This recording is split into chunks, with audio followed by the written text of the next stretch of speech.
All right, I'm streaming now. I'm here now. I'm a little late. I'm damn near 30 minutes late, but I'm here though. I am here, and how's everybody doing? Ready to chop it up as we always do? Okay, let me move this one out the way. Install the relaunch. Let me move that over a little bit. All right, how's everybody doing, man? Let me make sure that I'm live right now. Let me make sure I'm streaming live like I'm supposed to be. Okay. What is going on with the family? What is happening? We are here. Let me refresh my page because I don't see what's popping right now. All right. Where we at? Where we at? Where we at? All right. Okay. Just refreshing the page, making sure everything is good. How's everybody doing? What's going on with the chat room? All right. Let me make sure that the chat room and everything is sounding good and looking good. Make sure all my mods are in here. What's up, Patricia Jenkins? Patricia, I'm going to make you a mod. I'm going to make you a mod. A lot of the names that I see, that's kind of familiar. What's up, Glam Bell TV? Some of these names that's familiar, I'm going to make them mods. What's up, Ola? Ola's in the house. Let me see who we got. Now, some of y'all I can't mod up because your name ain't been around for a long time. Let me see. Let me see some of these names that I'm familiar with. What's up, POV Hilarious D? What's up, a goddess Nabi? So we got some good mods in here that's gonna hold it down. So that's good. All right. So what's happening out here in the streets, man? Let me look up in the chat room. Yeah, people are coming on in the room now. What's up, Miss Braxton? Yeah, the family's coming on through. That's good. Had a good productive weekend. I hope you guys had a good productive weekend. Hope you guys were prosperous. I hope you guys were progressive. And I hope you guys put your best effort forward to replace the system of white supremacy with the system of justice. Shout out to London. Shout out to my people from London. What's up, Butter Love? Shout out to the family. But we're here chilling. You know what's I did my broadcast this Friday. One thing I didn't mention, y'all know they're having the E3 conference, and you know a lot of the white supremacists were afraid that I was coming up there.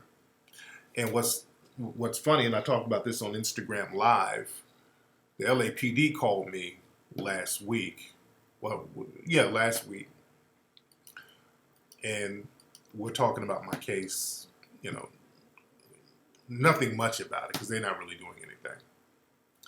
But they asked me a random question. The detective asked me a random question. He was like, "Oh yeah, by the way, you going to the E3 conference?" What the fuck you asking me that for? No, I don't plan on it. You know. So basically, what they were doing, they were like giving me a warning to, like, if I go up there, you know, they already got the lookout on me. You know what I'm saying? That was real. That was real weird. That was weird that the detective, you're supposed to be investigating my case where your officers were sent to my damn house. And you're asking me, yeah, that was a real weird question. It kind of threw me back. I'm like, what the fuck is he asking me about this for? Yeah, it was him. It was definitely him. Yeah. It was definitely him. Yeah, it was definitely him. Yeah, I mean, I met the detective. I actually met him. He came to my house. So, you did? But that was real weird. You know, and this is why, you know, we got to understand that a lot of times law enforcement, yeah, they're definitely watching my social media. That's 100% accurate. They're definitely watching my social media. But we got to understand, family, that a lot of these people in law enforcement are in cahoots with these white supremacists. They are 100% in cahoots with them. That's just a reality. You understand? And, hold on.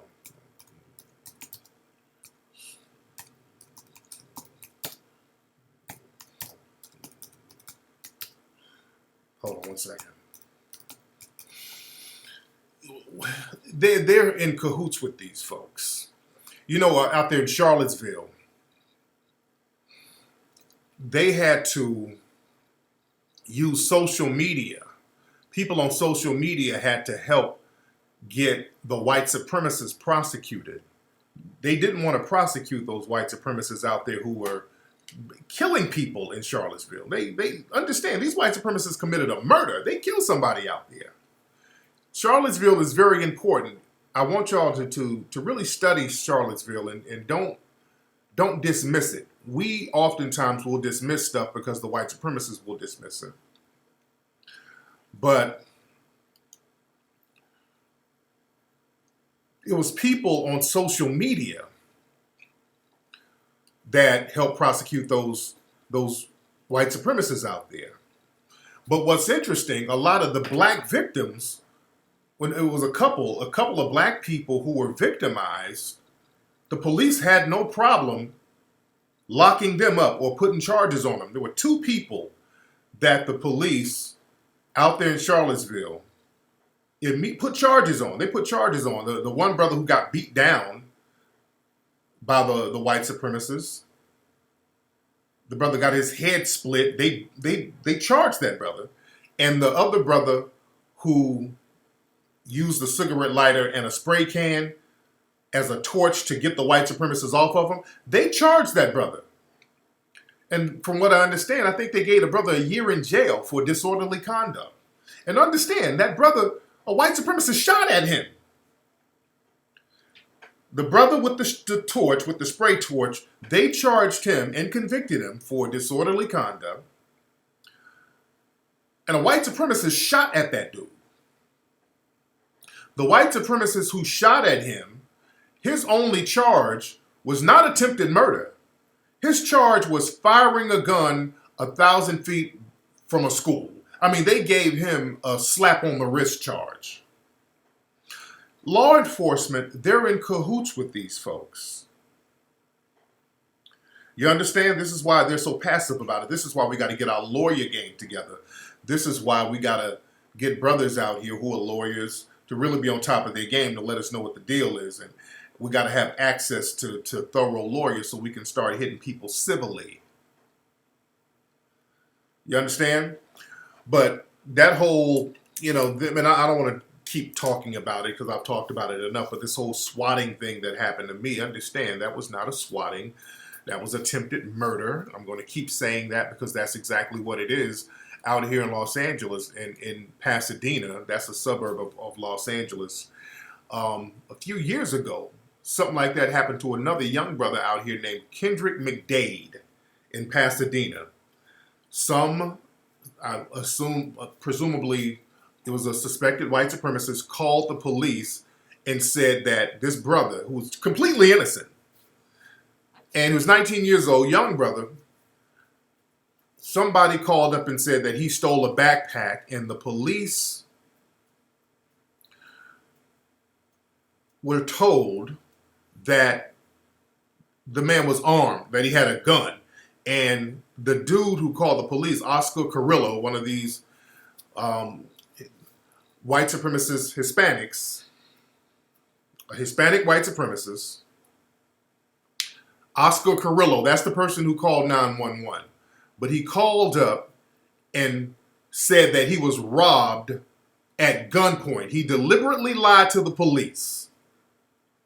Now, this Oscar Carrillo guy, and I don't think he's ever been charged for lying. Now, I think the family, the city of Los Angeles or the city of Pasadena had to pay off the family. But the police showed up and killed his brother. This guy got on the phone and lied and said that this Kendrick McDade robbed him at gunpoint, which he didn't. The brother didn't have a gun. It was a completely innocent brother. Because of this lie that this random asshole got on the phone with the police and said, the police came and just blew the brother away. I mean, this brother had never been in trouble. You know, they kept this case on the low. Look up Kendrick McDade. Kendrick McDade out here in LA. You dig? Same thing with Tamir Rice. That's exactly what they did to Tamir Rice. That's the exact same thing they did to him.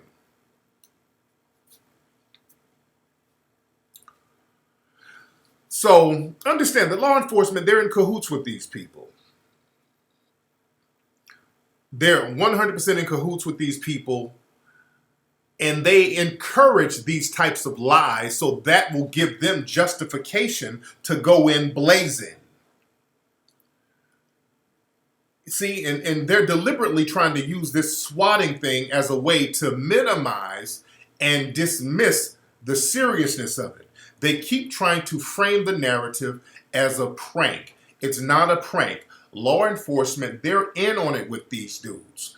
That's the way they can go around the law. They can go around the Constitution. They can go around getting a warrant. They can go around having due process. The police will say, well, we got a call that he was armed, so we were just acting accordingly to the call.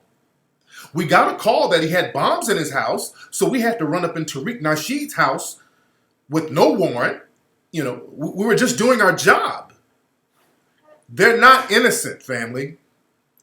These people are not innocent. They're in cahoots with these online white supremacists and people who make these false calls.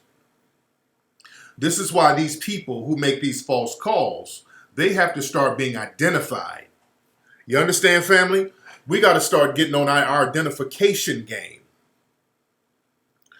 We got to start identifying people and finding out who they are, where they are, and having receipts on them so that we can levy charges against them and we can know who the white supremacists are among us. Black people, we got to stop being so dismissive about stuff. Down there in Memphis, the story that's been trending big today, there was another case of a suspected white supremacist abusing black children. Did you see the video? This white lady had 2 black children in dog cages in the back of a damn trunk. I mean, that really pissed everybody off, and it pissed me off too. And social media kept the fire up under that ass.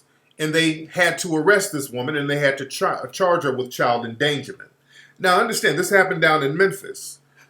Now, remember, a week or so ago, I talked about another case in Memphis where these suspected white supremacists adopted these black children and left this little black 1-year-old baby in a car all day where she died. And that really pissed me off. And they didn't charge the dude.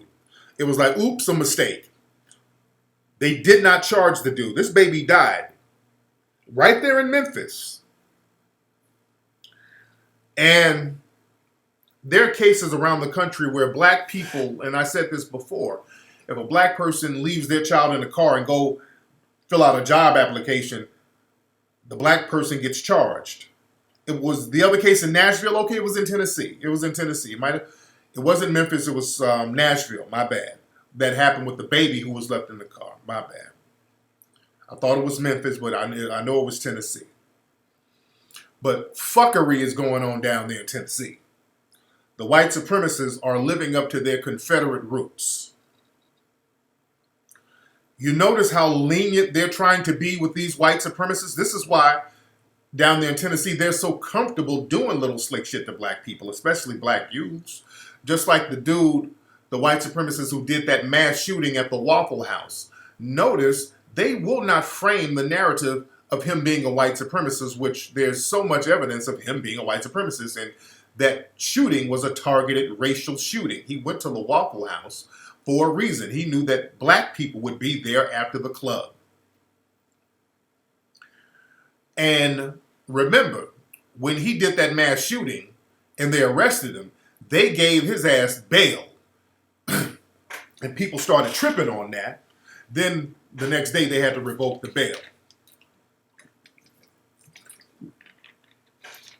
So we got to understand how we're being attacked from all sides. Up there in Chicago, a little 10-year-old black child got gaffled up by the police. He was innocent. They used the same thing. Well, you fit the description. That's the thing. You fit the description.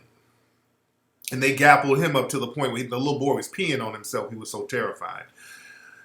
Black people, we're going to have to act like you are in war. You're going to have to act like you're in warfare. You're in war. You're in a war right now. You're going to have to act like you're in war. That means, understand, when you go outside the house, your life is in danger. Even inside the house, as you see what happened with me. Even inside your house. I don't want y'all to miss that. Inside your house, the race soldiers can come barging in your spot and you could have done nothing. You could be completely innocent. All that, we just got to pull up our pants, we just got to stop the black on black crime. In a system of white supremacy, they can come up with a reason. Shout out to James McClary. Shout out to you, brother. They can come up with any bogus reason to run up in your house without a warrant, throwing the Constitution out the door. That's how the white supremacists rock. They come up with ways to target us. You dig? Cooning it up ain't gonna help you. Buck dancing ain't gonna help you. Bed bucking ain't gonna help you. Bed winching ain't gonna help you. You understand? Just act like you in war. That's why when the race soldiers pulled me out my house, I was calm and cool. I wasn't tripping. I understand war. I understand. I expect it. I'm not out there, oh Lord, why are you doing it to me, Lord Jesus? This is fucked up. I'm gonna call Benjamin Crump. We got to get off that surprise shit, like we shocked, and understand. Let's stop being surprised. Let's stop being shocked. Understand, you need to prepare yourself every single day. That real talk, goddess, and handle it like a boss. And when I was doing an interview with the news, they kept talking about how surprised they saw how calm I was. Because I wasn't shaking and twitching and scratching and crying. And forgiving. Oh, Lord, I know they did it to me, Lord Jesus. I forgive them, Lord. The Lord know they hard, baby. You know, that's what they expect from Negroes. You dig?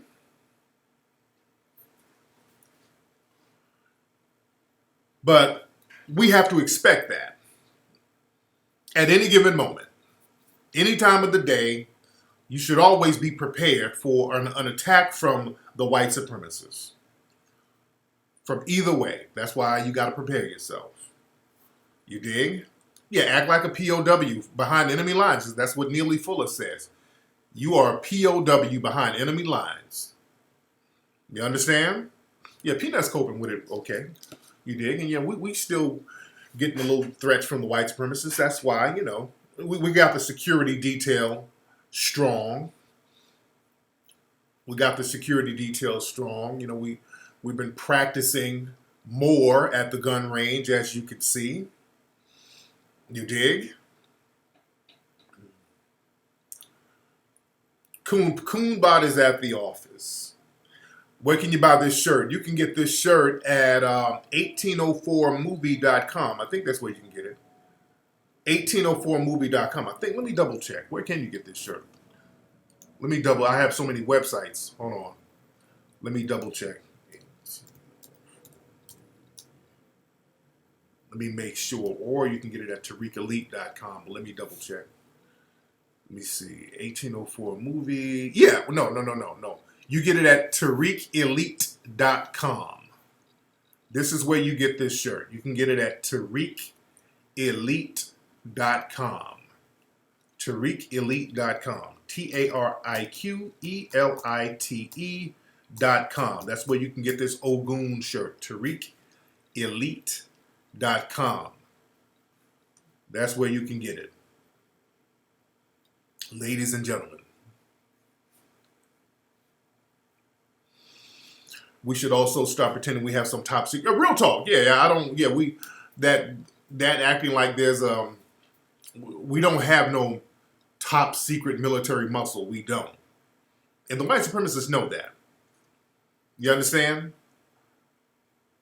Yeah, we got to get off that because we think there's nobody to call. We think we're going to call in the black army or the black. No. There's no black army, whatever. You're the army.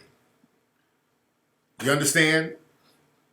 You are the black army. You got to look in the mirror. You're the soldier. That's what in the movie 1804.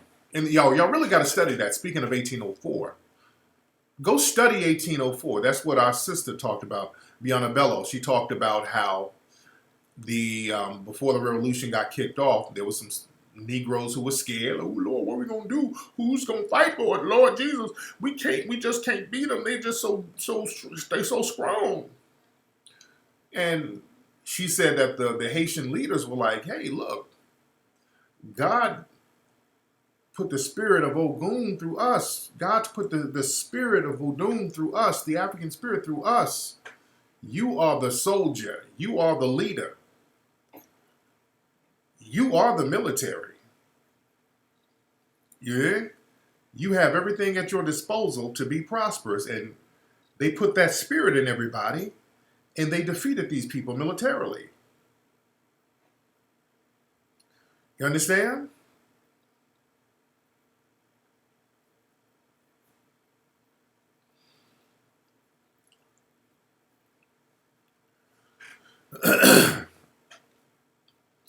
But we got to understand that. We got to stop being afraid. We got to stop being fearful. And one thing, we got to stop allowing these people to harm our children. Now that suspected white supremacists who had those black children in the trunk of the damn car in a kennel, now she's been arrested, but reports are saying that she's the kid's grandmother.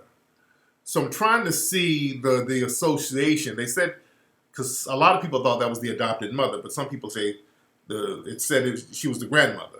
And she admitted to driving around with the kids in the damn dog kennel in the back of the car because, and her excuse was, there was no room in the back seat. That's some bullshit, by the way. Her excuse was there was no room in the back seat. If you don't get the fuck out of here with that bullshit, look, as a kid, I rode in a crowded car, folks. When it was too crowded, we sat on people's laps. All right? There's always room. You don't put nobody in the damn dog kennel. That's a bullshit excuse. That's her excuse. Yeah, take the cages out. Fuck you mean ain't no room? You take the damn cages out. But go look it up. That's her excuse. That's her excuse.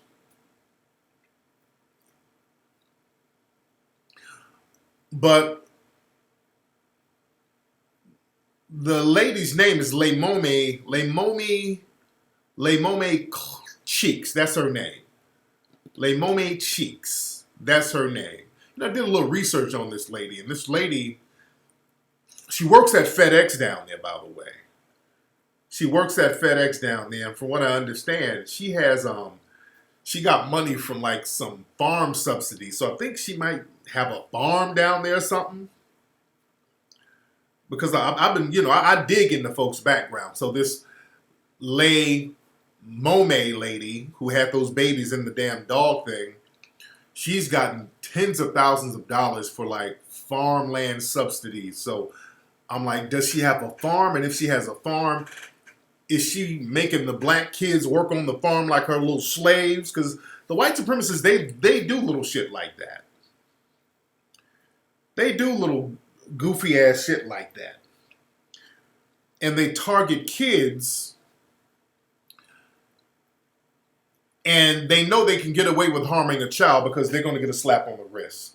Have y'all heard about the case? I think it's in South Carolina where there was a white supremacist who was charged with having a black man enslaved.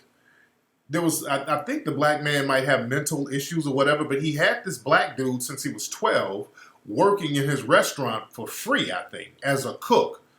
And I mean, he's had him there for years, and he's been berating this man and talking down to him and calling him racial epithets. And one of the customers at the restaurant recognized this, and they called the police. Yeah, this is in South Carolina. This dude had, his worker, but it was like he kept him in like a little shack somewhere. And like he had a slave. This dude had a slave. And yeah, the black man clearly has mental issues, but this is where I say black family. What the fuck? Black family. Y'all, we can't be this disconnected where we can't find our relatives in the same town. This dude is working and living as a slave in the same town, and y'all can't find this dude? Yeah, the guy was a slave since he was 12. So I'm looking at the damn family, black family. Black people, look. Because we got dysfunction within black family to the point they can just come in, take your children, and do whatever in 2018. Because some of these families are so damn dysfunctional. What's up, Charm? How are you, beloved? That's real talk. They already look at us as animals anyway. But some of these black families are so dysfunctional because of the system of white supremacy. They can just come in and just take your kid and make him a slave, and you don't do nothing. You don't know nothing. You don't know what a kid is. I'm putting some of that on the family for even allowing that type of thing to happen, and y'all can't go find this brother, knowing that he has a mental issue. And there's probably other people in the family mentally fucked up. This is why, black family, we're going to have to stop the bullshit. We got to start getting the family structure where we have to get it. The black family structure has been reorganized by the white supremacists, and we're going to have to reject what they're bringing to us. What's up, Linda Anderson? How are you, beloved? We're going to have to start rejecting the stuff that white supremacy is bringing to us. Yeah, foster care, we really got to do something about that. Foster care, how they snatch these black babies out. And I keep hearing so many stories about how, black kids get into the foster system, and it's a fucking nightmare. It is a damn nightmare. Black children, the minute they get into the system is just designed to further mistreat these black children. They fuck, really black children. The foster system in America is a slave system. These black kids be getting abused, molested nonstop. It's a horror show in these foster care systems. It's a goddamn horror show. You understand? This is why we got to have our shit tight. We got to have our communities tight. We got to start looking at family structure and building strong, functional families. Because when you build a family, you can build a community. When you build a community, you can build a neighborhood. You build a neighborhood, you can build a city. You build a city, you build a state. You build a state, you build a country. You build countries, you build empires. You dig? We got to start getting into the empire building game. And we got to start with functional families. Now understand, the white supremacists are always targeting us with ulterior lifestyle bullshit. They're always coming to us like, okay, look, y'all don't need no functional family. Y'all need to get with it. Y'all need to have a good transsexual in the family. You need to have 2 daddies. You need to have 2 mamas. It's okay if the son wears a dress. It's the white supremacists who come to us introducing the bullshit. It's them who come to us, and we got to stop accepting everything that they bring us. And we have to not accept their Negro minions like the fools at the Root and Ebony, all these people that's co-opted by the white supremacists who come to us with the agenda. You dig? That's something that we're going to have to reject. I mean, when it comes to us, it's always some experimental bullshit. You dig? And that's something that we're just going to have to reject. Yeah, the Root, Ebony, all that stuff. And I don't want to beat a dead horse because they're irrelevant at this point. But we got to understand why the white supremacist always sends their minions towards us. And we have to be able to discredit them and continue building with what we need to build with. You say separation is the answer. Let's be very clear, because we got to stop using catchphrases and cliches. Because I hear people say, man, we got to separate from this beast. Okay. Separate how and go where? See, we got to watch these words. We got to watch these words. When people start talking about we need to separate, okay. Separate how and separate where. And what are we going to separate? Are we going to physically separate? If we physically separate, where are we going to go? See, that's what we got to understand. Ain't no separate. Separate what? What you separating? And you say, well, we're going to go back to Africa. Have you been to Africa? And saw who's running everything there? You go to South Africa, white people are running that. The white supremacists are running that. You go to Namibia, the white supremacists are running that as a minority. You dig? Just throwing out cliche answers. There's no separate. Separate where? Even if you ask the white supremacists that, they can't give a real answer. Remember when I was debating Jared Taylor? He was talking about how the black IQ is all low and we're just genetically inferior. Okay. If we're genetically inferior and we just can't learn, Jared, what should be done with us? Oh, ha, ha, ha. No. Don't start laughing, sir. That's a legitimate question. So what should be done with black folks? Well, we can send black people to the South, the southern states. We already live in the southern states. We lived there during slavery. We still have to deal with white supremacy. So where in the southern states are we going to live? And what are we going to do in these southern states? We're already living in the southern states. What are you talking about? Then they start trolling and deflecting. Okay, where are all my people and the people talking about separate? Go where? What are y'all talking about? Separate and go where? Nobody's given a good answer because there is no good answer. Go where? See, we got to start talking real. See, niggas start talking that Wakanda shit. You dig? Niggas want to talk that Wakanda. We're going to separate and we're going to go get some vibranium. Africa is our first home. Okay, where in Africa? Where in Africa are we going to go? We will go to Africa. Where in Africa? See, now let's talk. All right. We just say random shit. We're going to go back to Africa. Now understand, many black people who are classified as black, we're indigenous to this land too, by the way. You understand? So where in Africa are you going to go? Ghana, Ethiopia. Okay. So when you go to Ghana and Ethiopia, where you going to stay? Have we worked out a deal with the president of Ghana? Because understand, are the Ghanaians open to this? Let's talk logistics.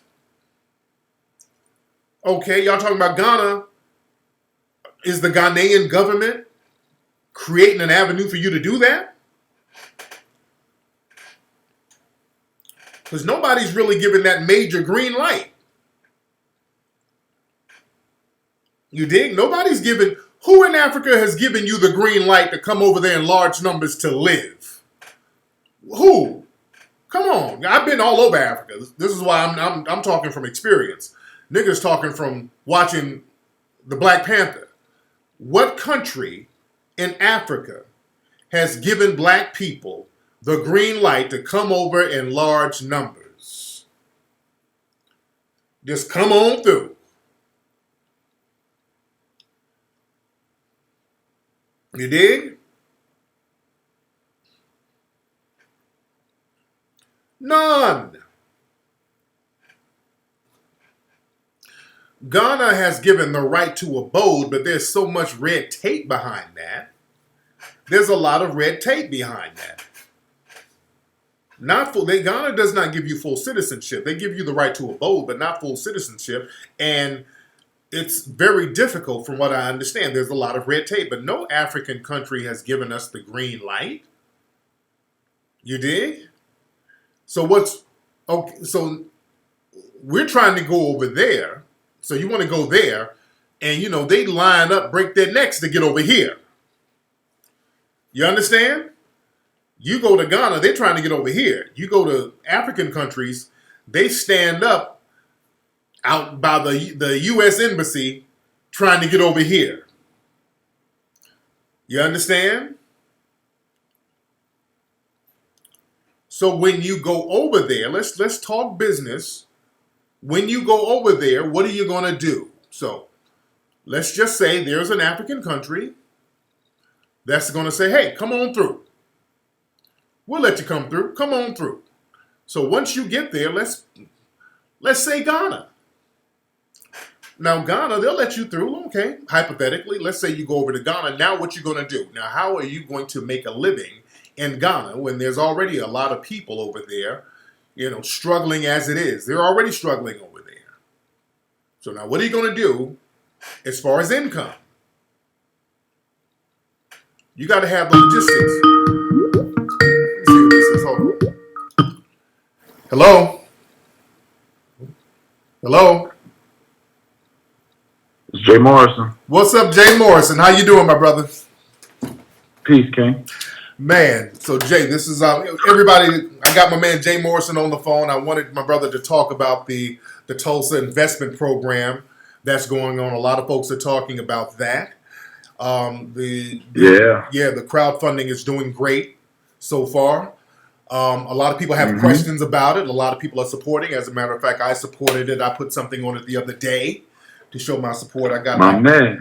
No doubt. My brother. Yes, indeed. I put 20 shares on it, I think, and I think I'm going to do some more pretty soon. But, Jay, let everybody know what's the deal, what's the gist of the Tulsa funding program? What is it about? All right, so Tulsa Real Estate Fund, which is code word Black Wall Street. We all know what Tulsa, Oklahoma was for our community and to our community.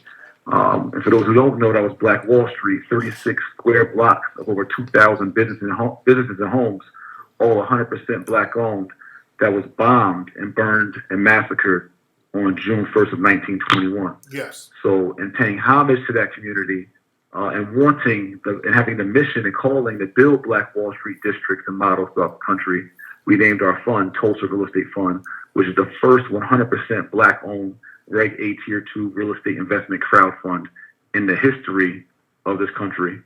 And we launched our IPO last Friday. Well, all that fancy talk means is we're an economic vehicle where we can pull our own resources. We're offering 1 million shares of our company to the general public at $50 per share, minimum investment 10 shares, which is $500. Right.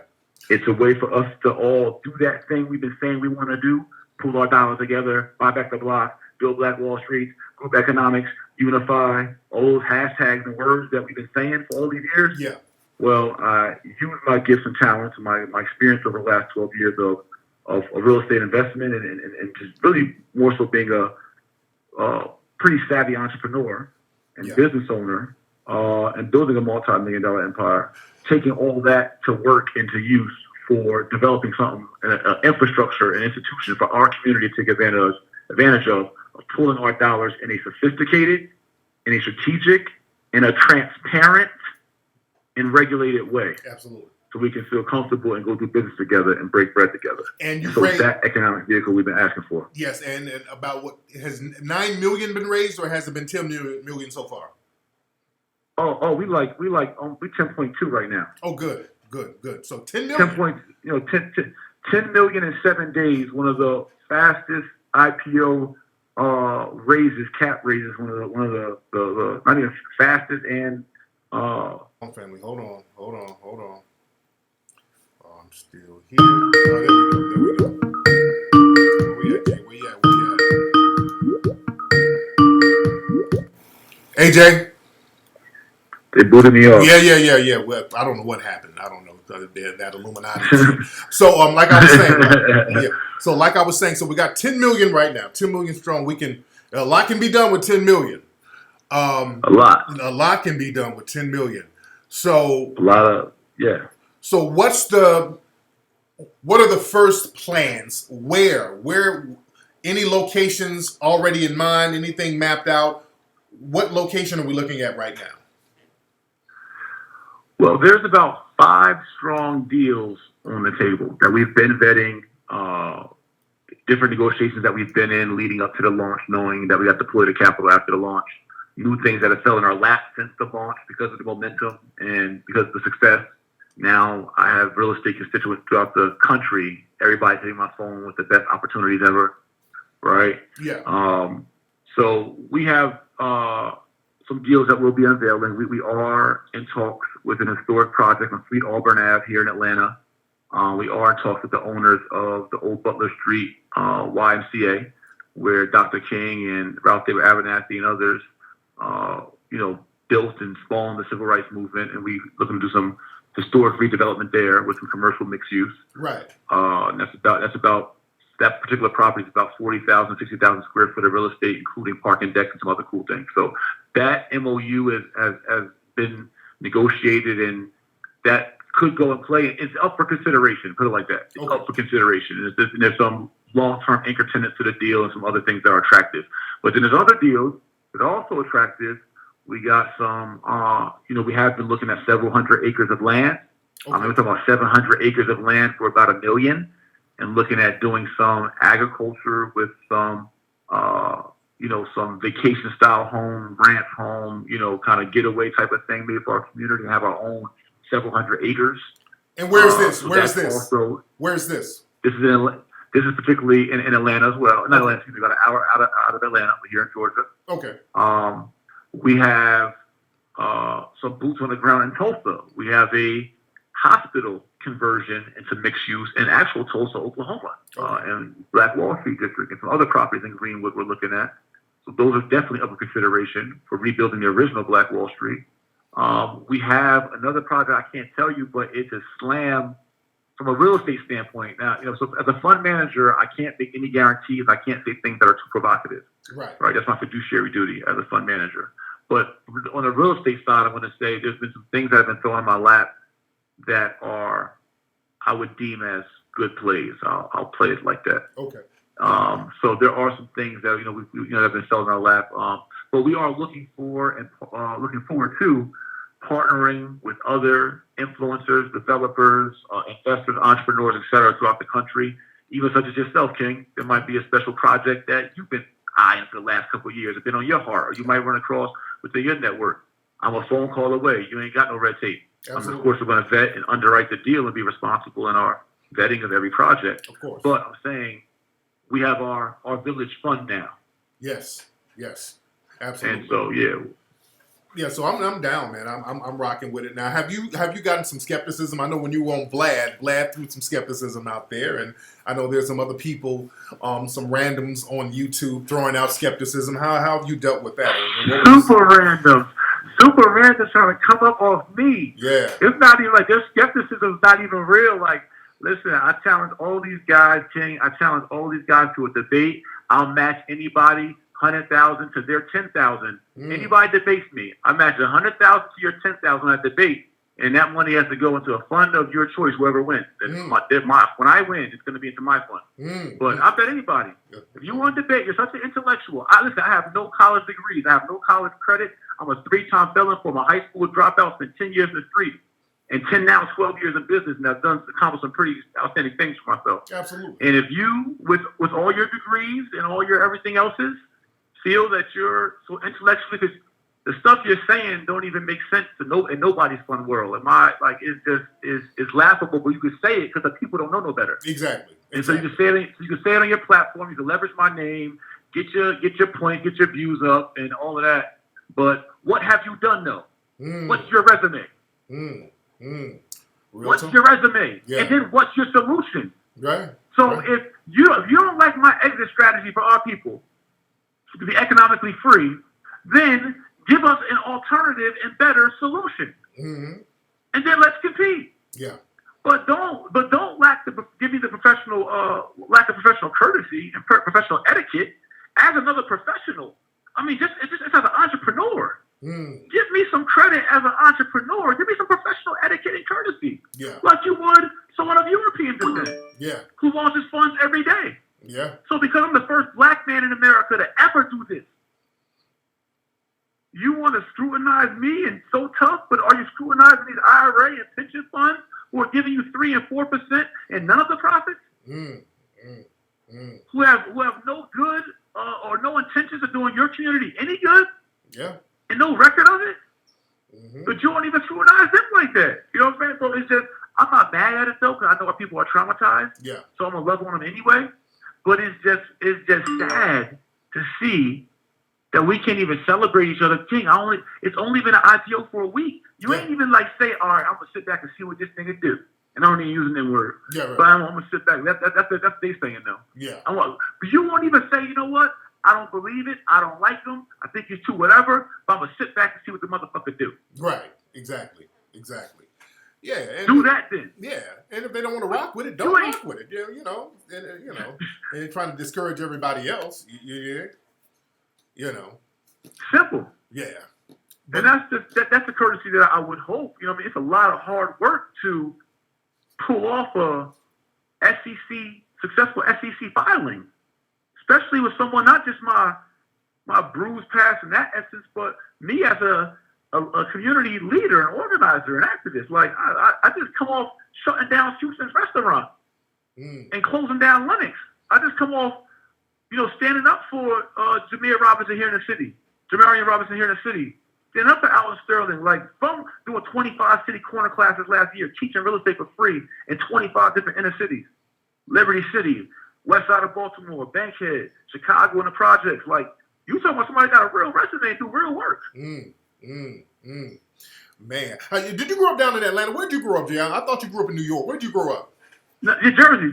Yeah, I've been in Atlanta 2 years. Okay, cool. I'm from Jersey. Cool. I need to holler at you about how to evict a motherfucker. So I need to holler at you about that down there in Atlanta. About what? How to evict a tenant. I got to holler at you. Got you. That's all. I'll holler at you off air about that one.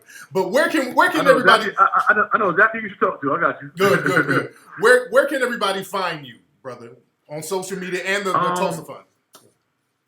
And I want to say this before I tell them that. I want to say, I'm sorry, when I talk about this, I get real passionate, and I know I could be more calmer and melatonin. But I'm just passionate about it, man. I'm trying to free our people. I'm trying to give an opportunity we never had. No doubt. And it's just silly that people, try to throw monkey wrenches and misinformation in that. But everyone can find me on jmorrison.net. I mean, that's the core website right now. But TulsaRealEstateFund.com is what I want you guys to check out and see about registering to be a founder, a shareholder. It's not a donation. It's not a GoFundMe. It's not a collection plate. It's about investing together. Every investor gets an 8% preferred return, and their share 50% of the profits from whatever we acquire, whatever we do, however we just deploy this capital. And you can look me up. Just look up Google J Morrison, and you can see my resume of what I do. jmorrisonacademy.com for those who want to learn real estate investing on your own. No doubt. That's cool too. I want you to be informed. But those are the places you can find me on all social media at Mr. J Morrison on Instagram, Twitter, and my YouTube channel at Mr. J Morrison. So that's where you guys can get to know more about me. And if the Tulsa movement is real, listen, it's real, fam. No doubt. Like, we're gonna build the Black Wall Street in real life. Absolutely. Wakanda in real life. Real talk. How's your queen, Ernestine, doing? Appreciate you. How's the queen doing? Queen as well. We get married in 40 days now. We're getting married in 40 days, so we're both excited about that and our union, and she's doing dope. She's I good. love that. Where y'all getting married? In Athens, Georgia. Okay. Yep. Not too far from here. Oh, cool. We got a nice keep little gathering. Gathering coming together. Keep it real simple. Keep it real simple. Yep. No doubt. Yeah. This legacy building. No doubt. Oh, it's gonna be simple, but it's gonna be not simple, but it's gonna be simple. Okay. All right, get Jagged Edge to sing at the wedding. You know, just real simple, but make it fly. Yeah. My man. But Jay, man, thank you so much for calling up, my brother, man. I appreciate you. I'm gonna hit you up privately to talk about some stuff a little later. But man, I appreciate you. Everybody go support the page, and man, keep doing your thing, Jay. All right. That's right, Trust Life, T-Rep, Postal Real Estate Fund. Thanks, King. Appreciate you for supporting and being a partner. We partners now. Absolutely. So me and Tariq Nasheed, we partners now. No Literally. doubt. Hell yeah. We Everybody has that fun. Let's partner up. Let's Voltron up. Now, I love our people. This is our village. If we don't save us, nobody gonna save us. Absolutely. All right, peace. My man, you be good. All right, that's my brother Jay Morrison with the Tulsa Real Estate Fund. Let me turn the phone calls off. That was a nice surprise for the fam. Let me turn this off. But yeah, I put something on it. And there's some people who were skeptical, and that's people can be skeptical. That's fine. But you got some people who are skeptical, and then you got just certain niggas who just like hating. No matter what you do, it's just gonna be some niggas hating on it. That's just the nature of the Negro. Not the black player, not the black man, the Negro. Understand, there's a difference. So a lot of times, whatever you do, any type of a black person does anything where you're building something, anything constructive, there's always going to be some mushmouth niggas, especially on YouTube, that's the platform for mushmouth niggas to talk that dumb shit. But again, Jay has a pretty good track record. And if you want to invest something, invest. If you got it, cool. You invest what you can. You don't have to put your life savings into nothing. You always invest in something. I'm not even really tripping on anything in return. I just like to see black folks get shit popping because, inadvertently it's going to come back. Seeing black people in a good, strong position economically, that's going to work out for me in the greater scheme of things because now we have a network. You understand? That's why I support so many projects. I don't get money in return in a lot of projects that I've invested in with people who done crowdfunding. I put a lot of money into a lot of crowdfunding efforts that I see black folks get down in because if I see that person build their network up, that becomes a protection mechanism for all of us. If we get a bunch of networks with successes and they get like some financial stability, that's a good thing. Always look at that as a plus. And as long as they're on the same page. I ain't talking about somebody that they done got some paper, then they start cooning it up. No. If you understand that the grassroots are rocking with you and you're creating an economic base, I can rock with you on that. I can rock with you. And we gotta understand that. Now again, there's niggas out here who just try to hate just to be hating. That's gonna happen. You gotta understand how slavery works. Slavery, real talk, POV hilarious, D, real talk, it's all about networks. And understand, you got niggas in slavery, or during slavery, during slavery, remember, everybody wasn't on the plantation. Everybody wasn't on the plantation. Free black people were still under the thumb of white supremacy, but many of the free black people, they would try to get the folks off the plantation to come on through. And the ones who really didn't want to leave, the ones who, they didn't want to go out there with them free black folks because that's an unknown world. If you are a Negro on a plantation and you see free black people running around, that's unknown to you. What you know is massa. Massa telling you when to eat, sleep, and shit and pick cotton every day. That's what you know. So even if it's negative, you're comfortable with what you know. You're comfortable with getting beaten every other day. That's what you know. It's fucked up, but hey, massa, he beats me, but he feeds me. It's that old Ike Turner shit. At least I know the beating is coming and then my wounds are healed and I get me something to eat and I just go out in there and be a good Negro and pick the cotton. But I don't know what goes on out there. That's the slave mentality. So whenever somebody on the plantation talked about, hey, we need to get up out of here, the slave who didn't want to leave, they kept talking him down. Like, hey, the fuck you gonna go on out there for? What you gonna go out there for, Ezekiel? Ain't nothing out there for you. Them free niggas ain't talking about nothing. They trying to scam. These niggas just want money. While your ass on the plantation getting beat and picking cotton for free, that nigga just wants some money. We gotta get off that. See, we gotta get off that. We'll sit up and we'll pick black folks apart. We'll nitpick every goddamn thing when it comes to black folks. Oh, we want to see receipts. If a black person wants to get something popping, boy, we're going to have to see. Let me look at your receipts. Let me look at your back. Let me see what's going on. And I understand. Look, there's some scam niggas out here. I get it. I get that. But boy, if we do something and white mommy and white daddy didn't approve, oh Lord, what you trying to do now? We get on that. We get on that.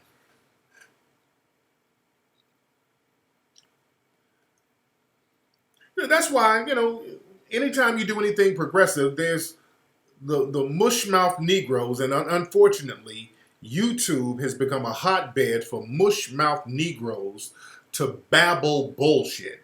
And what's interesting, anybody who's dumb enough to listen to mushmouth Negroes babbling bullshit, you don't even need to be at the table with people doing anything progressive. That's my thing. Because when people hit me up, hey Tariq, man, did you hear such and such mushmouth Negro has said something about you? Who? Who says something about me? What the who? First I'm like, who? So I don't know, it's just he anonymous and he be saying, man, dude. Then I look at you funny. You're stupid for listening to a stupid motherfucker. You dig? That's like listening to mumble rap and trying to have a hip hop discussion about mumble rap. That's like sitting down trying to have a serious hip hop discussion about Lil Pump and Tekashi 6ix9ine. That's like sitting down with, let's talk hip hop. So I just heard the new Lil Pump and what? What? Look, I feel stupid talking to you about something stupid. You understand? Because again, that's plantation nigga shit. These are mushmouth niggas who can't do anything on their own. They got to get attention from talking about other grown-ass men. That's plantation nigga shit. And no grown-ass nigga should be listening to a mushmouth nobody run their mouth. That means you ain't got nothing important to do. That means your time ain't valuable. You understand? Some of these niggas ain't even worth mentioning, let alone listening to for 2 seconds. I can't listen to mushmouth niggas babble dumb shit. I have a low tolerance for dumb shit. That's why I don't like World Star. Some people just, you get up every day and see what's popping on World Star. I take World Star in little increments. I got a low threshold for dumb shit. You understand? Black folks, we got to start having a low threshold for dumbass shit. Because sometimes being in prison, and we are in a global prison, we get a prison mentality. We got to get off the prison mentality. Meaning, let me just learn how to cope in prison. And when you're in prison, you learn how to cope by engaging and wasting your time in mind-numbing, babbling bullshit. You understand?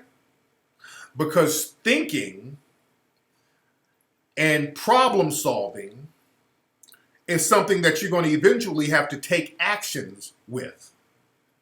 If you are a problem solver, you start looking at problems and you start coming up with some solutions, nature is going to make you act on those solutions. So a lot of mushmouth plantation Negroes, they don't really want to act on nothing because deep down they don't want to do anything. They've learned how to live in captivity. So it's all about, let's just talk about dumb shit. I remember the time Zimmerman got acquitted for executing Trayvon Martin.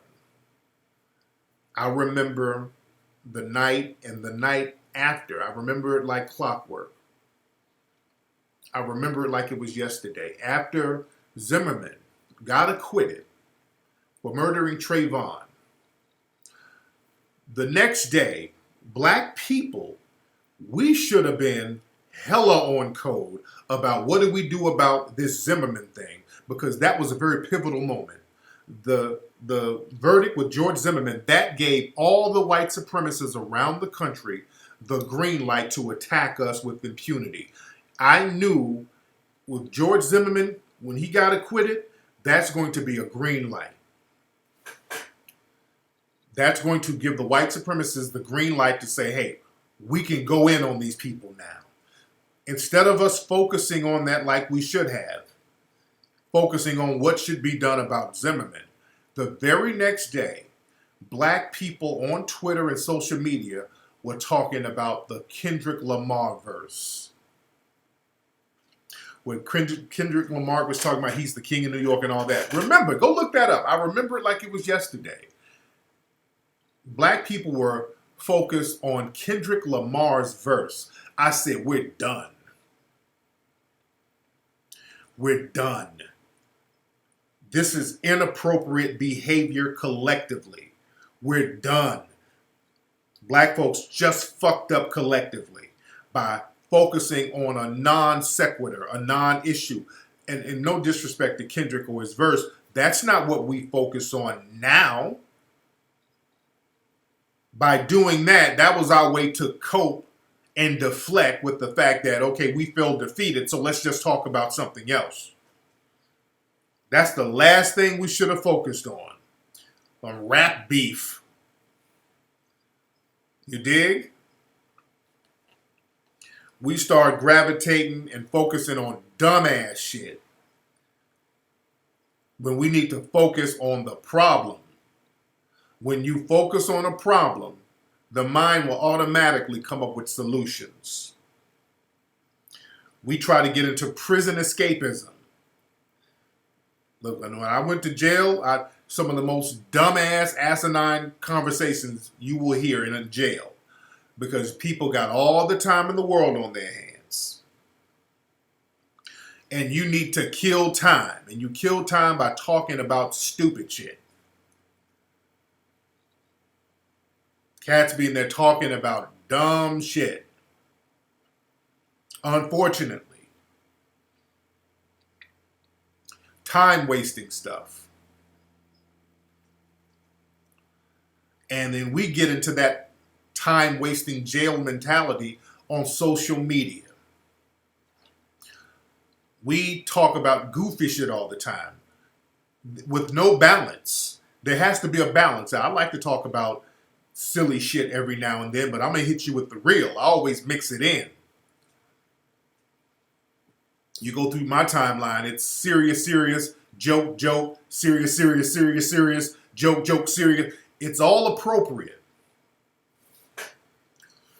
Now, earlier we were talking about separating. Somebody was like, when I was talking to Jay, they were like, this is how you separate. But that's not about separating. That's just about getting on code. That's no separate. You're not separating. If you build a Black Wall Street, you're not separating. All you're doing is getting on code. What's up, Mecca Bay? How are you, beloved?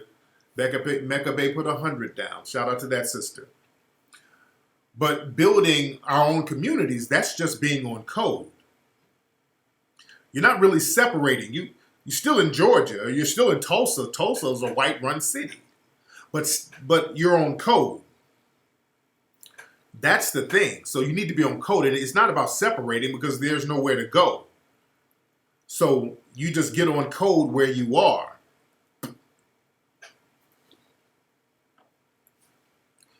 You understand? We use words inappropriately. Because when you say separate, you imply that there's somewhere to go that's not dominated by the white supremacists. The only thing they can't dominate are your codes. They can't dominate how you react to certain things, how you think about certain things, how you have a routine, or how you decide to have a routine about being on code. Shout out to Arden Plumbing. Shout out to my brother down there in Texas. My man, black businessman right there, down there in Texas. My man does plumbing. Having a code of conduct, real talk, POV Hilarious D said it makes you invincible. That's the thing. It's the code that makes you strong. And the problem with black folks is too many times we get off code with each other and we get on code with everybody else and we try to start caping for everybody. We think if we just act like a good enough pet for white supremacy, they're going to somehow reciprocate. And that has never, ever happened. That has never happened. So with the thing, with Jay, when he gets the thing popping, and I want to sit down and talk to him about not just the building, but also the political thing and the protection mechanism. Because this is something serious. If we're going to do it, we got to do it big. That's why I invested in it. What's going to have to be done, not only once the locations for the buildings get mapped out, then we're going to have to make sure the politicians are on our page. See, we got to take care of all this stuff. Then we're going to have to make sure that we have our own form of law enforcement, making sure the place is cool, making sure the place is protected. And that's how we got to get down. That's not even low-key, real talk. Because, see, when we deal in a system of white supremacy and we're talking about building and talking about being on code, we got to be on code from top to bottom. We got to be on code from top to bottom. The Turner Diaries is a hell of a deep book, and I recommend a lot of people read that book because they acted out everything they said in that book. Yeah, Asians are on code, of course. You understand this. Yeah, I want y'all to understand this. All these people come over here and get on code against us, and we're the main ones caping and saving them. We try to save them, and well, they don't even mention us at all. They don't mention us at all. I want black folks to understand this. Have y'all noticed? You notice every time we have a war with a country, people from that country are allowed to come over here and get put in positions over us. I want y'all to understand that. I want y'all to get this. Because black folks, we got this thing where we're minorities like all these other people, and there's no minority coalition. Never was, never has been. There's not one now. But you notice the U.S. fought Korea, and afterwards they let a bunch of Koreans over here. The U.S. fought Japan. They let Japanese come over here and do their thing. They fought Vietnam. And in the 70s, they started letting Vietnam people come over here and drove. You understand? The Vietnamese were over here heavy after the Vietnam War. They're fighting over in the Middle East. And you notice they'll let a bunch of Middle Eastern people over here, put them right there in the black neighborhoods to keep us in check. Y'all notice the pattern? Where we at? Hold on. I'm freezing. Hold on. Where we at? Hold on. My thing is freezing. I'm freezing like a mug. Hold on one second. I'm freezing like crazy. Can y'all see me? All right. Y'all rock with me. 1 second. I was freezing a little bit. All right. But I want y'all to notice that. I want y'all to peep that. In Germany, too, they let a bunch of Germans over here. I'm freezing. Am I good? Am I good now? I think I'm good now.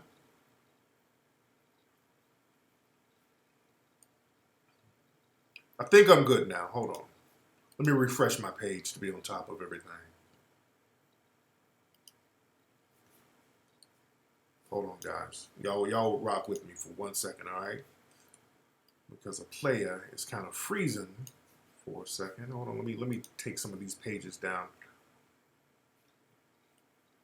All right, y'all rock with me. Y'all bear with me. And shout out to everybody for the Melanoid Nation contributions. I take my hat off to you, and I respect that. Okay, I'm good. I'm good to go now? Okay.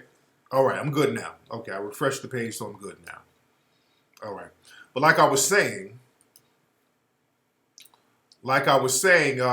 you notice they bring over, or they allow a lot of these groups, right after they fight with them, they allow them over here to get on top of us.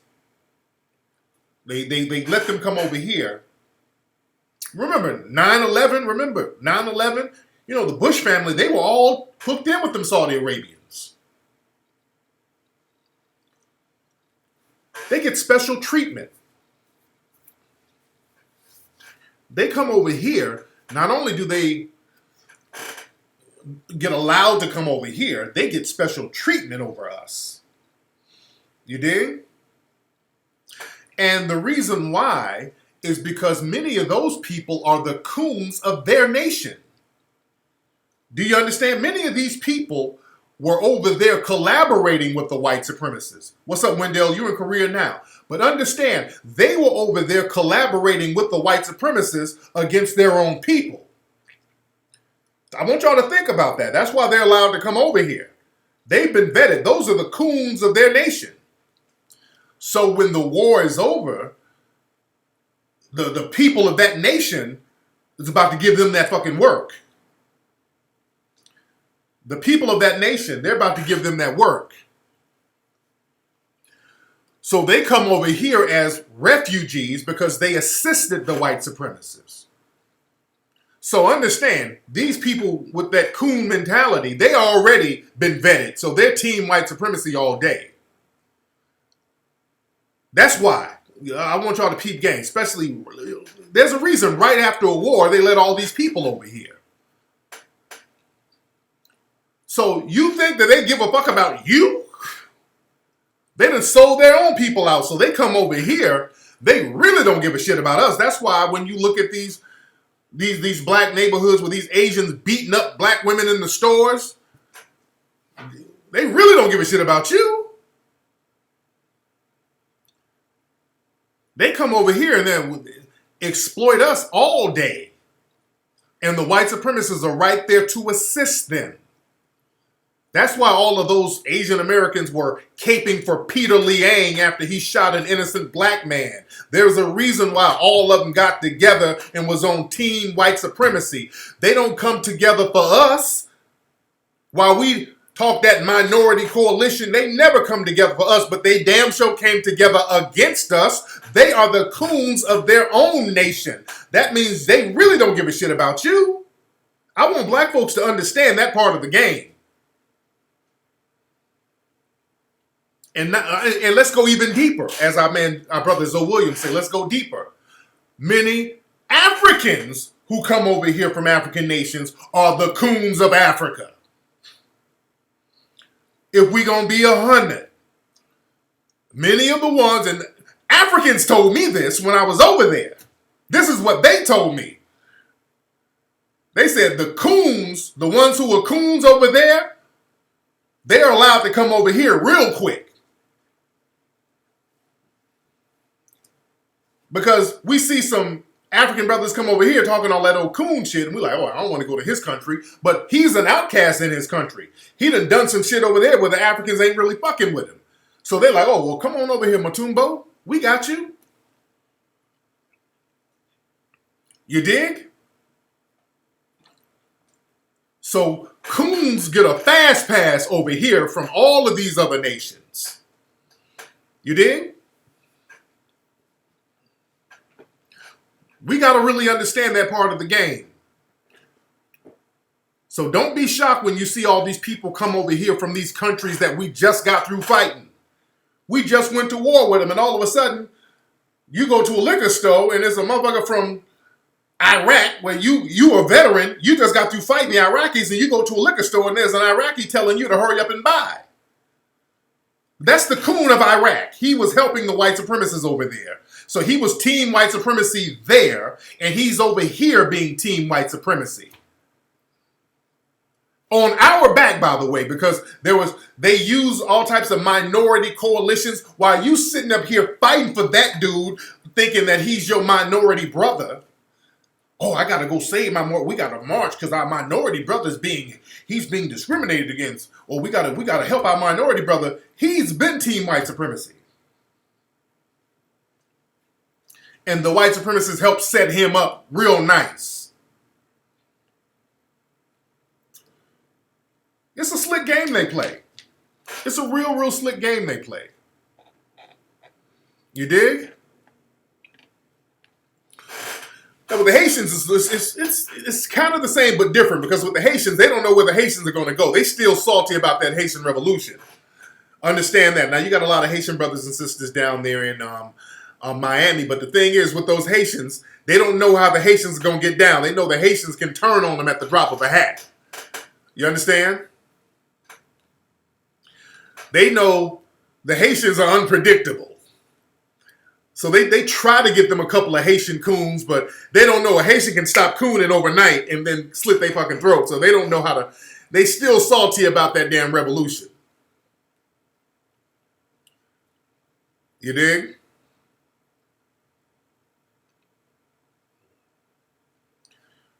But we really got to understand, there's no camaraderie with all these other people. That's why we got to be on our code. We got to be on code, and we got to start really looking out for us. We got to put all of our energy into us, and us meaning progressive-minded black people. Even these skeptical slave-ass niggas, we got to charge them to the game. You dig? Real talk. Now, what I really want to talk about, speaking of progressive, I'm going to talk about that picture Jay-Z and Beyonce put up on, I think, social media.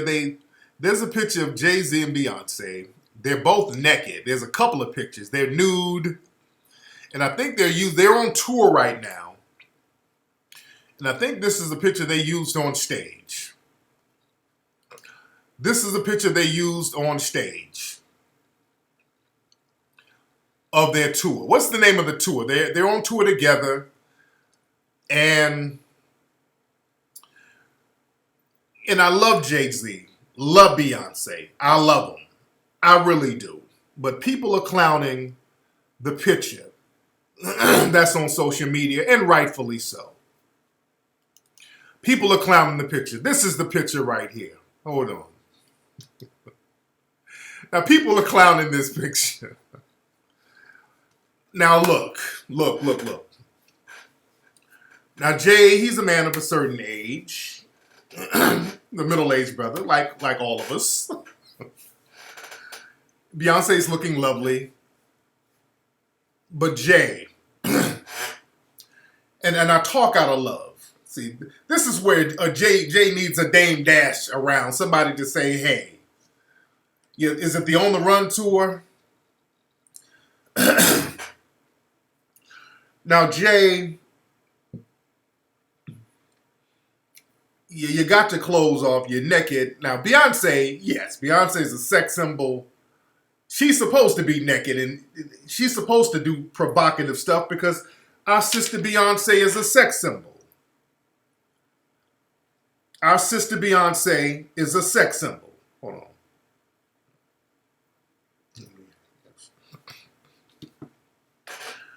But Jay-Z, and I said this on social media, Jay-Z up here naked looks like an elderly lesbian. My nigga, Everything can't be sexy. Now, I know y'all the power couple with the power marriage. You dig? And everybody talks about how cute you guys are together. And let's be very clear. And Beyonce is looking phenomenal. Her body is on fleek. Her body is on fleek. Now, we got to be careful when people say, oh, y'all look good. What they mean is, she look good. That's what they mean. That means she look good. And they're just being polite by saying, y'all look good. Because somebody done told Jay-Z he looks good, and this motherfucker done took his clothes off, and he's looking like a prison stud. My nigga. And I love you, Jay, and I say this is coming from a place of love. You're looking like an inmate, a convicted prison lesbian who's making women inmates fuck for cigarettes. My God. I say this with love. This is very constructive, I promise. But my nigga, I mean, she has to put her arm to cover the man milkers. My nigga nipples look a little puffy. So she has to strategically use her arm to cover. No, Jay, you shouldn't have done this. Jay, my man, my nigga. No, I'm not being mean. I love Jay. Jay, I love you, brother. You are my brother. You are a legend in the game, but everything can't be goddamn sexy. At a certain age, I'm an old school nigga. You don't take your clothes off. At a certain age, a grown-ass ashy nigga taking his clothes off is just not sexy for nobody. Unless you a nigga who just hella rip, you're a bodybuilder or something, and you like you see the 60-year-old bodybuilder, he comes out there like, little arthritic hands with calcium all in his elbows, but he's swole. If you that nigga, yeah, I can see that if you are a bodybuilder or something. But Jay, my nigga, you look like you've been fucking with them little Debbie cakes heavy. You shouldn't be naked out here, brother. I love Jay.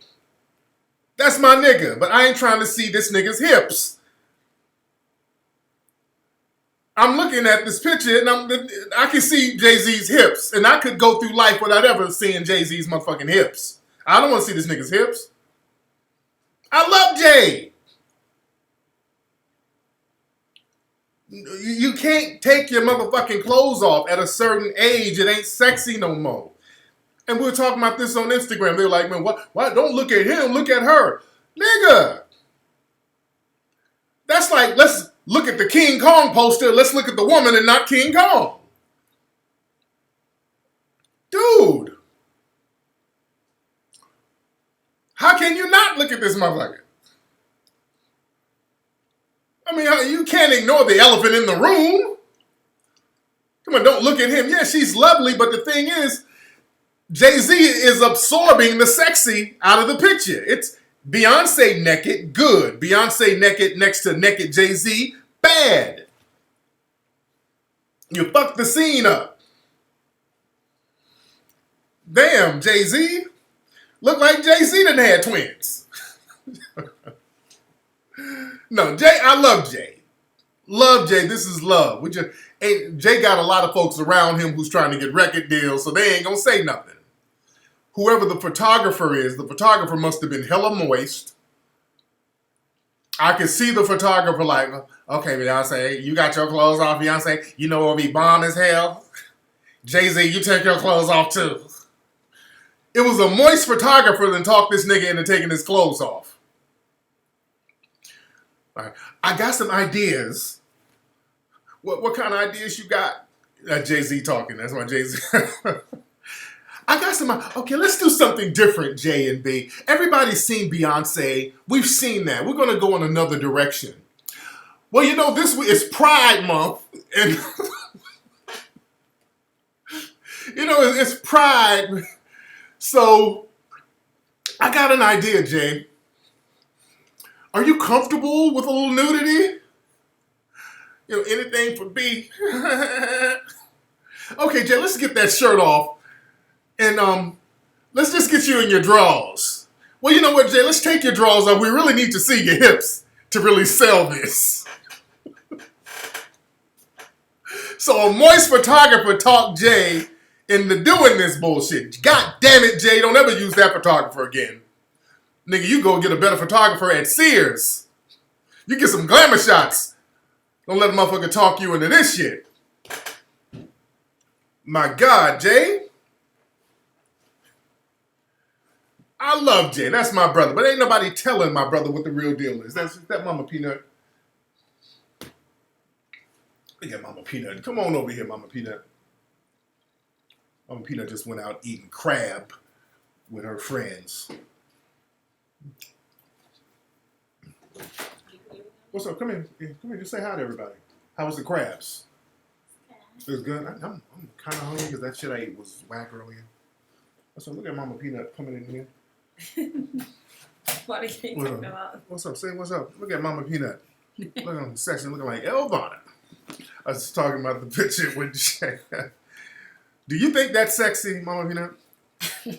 What if we did some shit like that? Y'all got permission to clown the fuck out of it. Wouldn't. Yeah.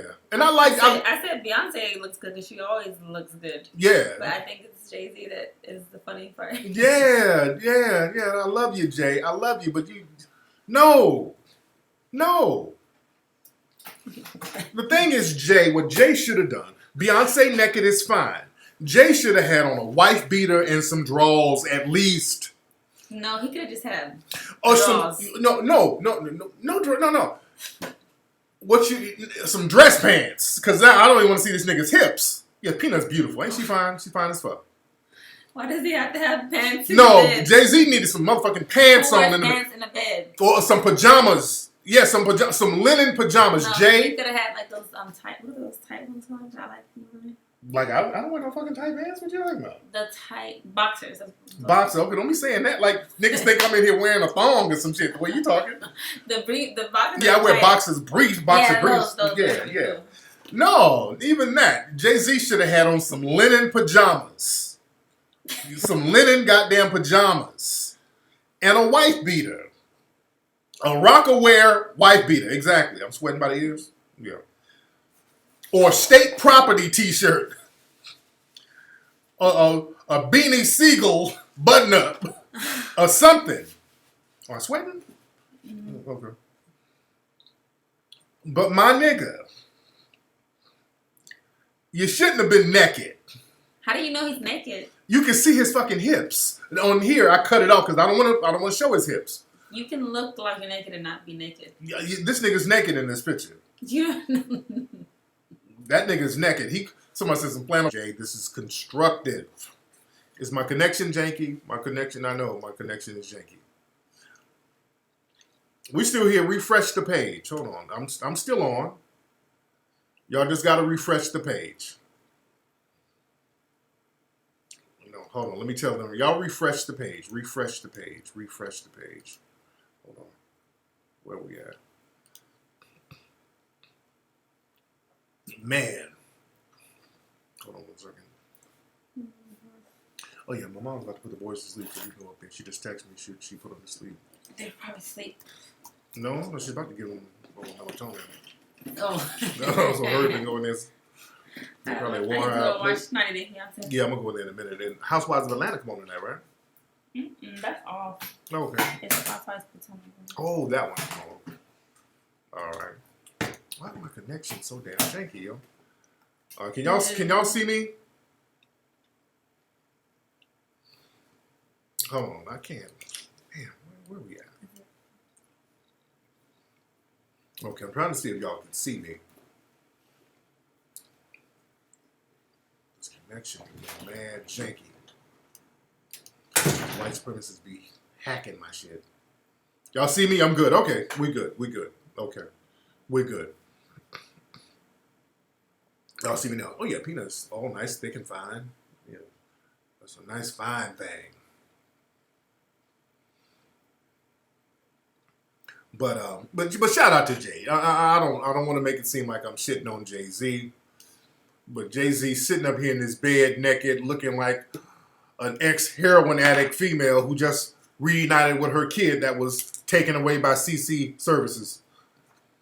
You dig? I mean, Jay-Z, my nigga, he's looking like a old woman in the hospital getting her breast checked for lumps. It's just not player. Jay could have done a much more player picture. Jay, you my nigga, you need some players around you. Jay, you need some players around you to pull you to the side like this ain't the business, pimpin'. Jay, you are half a billionaire. Nigga, you're going to have to act like it. You don't see Warren Buffett butt naked in the bed, my nigga. You don't see Bill Gates with his shirt off and his testosterone tits dangling. You dig? You don't see that, my nigga. Old school players got to do old school shit. You dress fly. You got to have on your fly shit. And I talk about that. Sometimes niggas don't understand when you get older, you can't do all that young nigga shit you used to do when you were young. Just like when I talk about Jodeci, them niggas be still going on stage. They old and dusty right now, and I love them, but they look a mess. And I love Jodeci. Them niggas look a mess right now. You dig? And they come on stage and KC taking off his shirt, little old scrawny, smoked out body with a little old toddler belly. Like, ooh, yeah. Ooh, no, nigga. No, put your shirt on and button that motherfucker up, bro. No. At a certain age, everything ain't sexy. It can't be sexy. Everything can't be sexy. Get off that, brother. Jay, you my nigga. Love you, Jay. You've always had the player vibe. You dig? See, they got Jay trying to be a sex symbol. Jay, you've never been a sex symbol. Let's not, no. I really wish somebody would have pulled Jay to the side. Jay, you're not a sex symbol. You've never been a sex symbol. You dig? You're the player. You got to keep it player. You got to rock player shit. Man, you could have been, what would have been tight, my man had on a brand new style white beater or something, a silk white beater, something real fly. You needed something fly while your lady's naked. That's some pimping shit right there. That's some real player Mac-ish shit right there. You dig? Y'all look like y'all stranded on a moist island.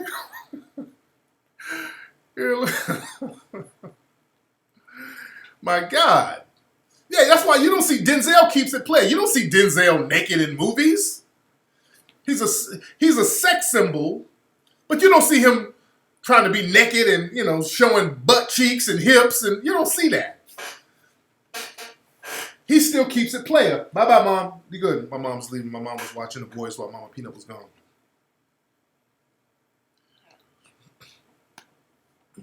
You dig? When you get a certain age, you can't do that. Now, somebody brought up Tupac. Now, Tupac, when he did the nude shoot, Tupac was a young dude.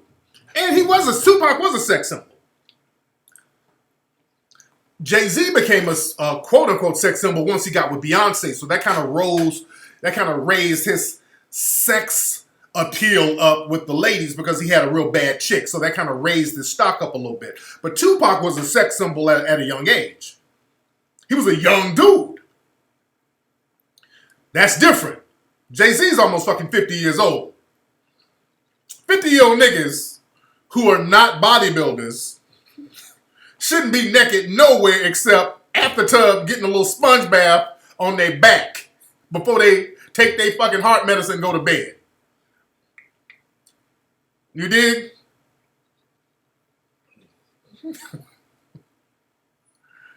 don't do that shit. Again, Beyonce is lovely. My God. Now, at a certain age, you gotta start rocking the fly gear. That's how you get down. You rock the fly shit. You rock the fly clothes. You got to start rocking real fly ass shit. you got to become a distinguished dude. Once you start getting older, no, don't try to squeeze out. You're trying to you get a midlife crisis going on. Like, okay, I wasn't sexy as a kid. Now I'm sexy. So let me rip this shirt off and show them the ladies what I'm working with. No, man, you got to put on some real player shit. It's simple. My man Jay should have been in some clothes. Beyonce should have been naked. That would have been a real Mackish shoot. Love Jay. And Jay, if you're listening, shout out to your people. I say this with love. This is not a diss. This is constructive criticism. You're my brother. Jay is my brother. I love Jay. I love Jay. This is why I love my brother enough to say, brother, I should have been there at the shoot with you. I should have been there. I would have went and got you a robe. I would have got on the photographer's ass like, hey, no, we're not gonna do this. You dig? This is not a good idea. My God. So you should have had a take. I don't know who took the picture. My nigga. But shout out to Jay. I'm getting mosquitoes tearing me up in this morning. I'm body shaming. I'm not body shaming my brother. I'm not body shaming my brother. You dig? But you gotta when you get up to that level, especially when you get to a certain age. When you get to a certain age, especially as a man and a woman, not just men. There's some women who don't need to be dressed in a certain way. There's women who understand that, okay, I'm not the business like I used to be. Let me change this shit up a little taste. Women understand that too. You gotta wear stuff that accentuates certain things. Like, look at Instagram. Instagram women, they know how to take photos that will accentuate certain parts of their bodies. You got women who will take pictures from way up here. Every picture is up here. They got like a certain pose. You look at Instagram, most of the vixens or whatever, or women in general, they'll have the same pose over and over again. They know what pose works for them. They know what works. They know what accentuates them the right way. They know what clothes work for them. You dig? Some do, some don't, but for the most part, they do. What's up, Derek Tillman? Much respect.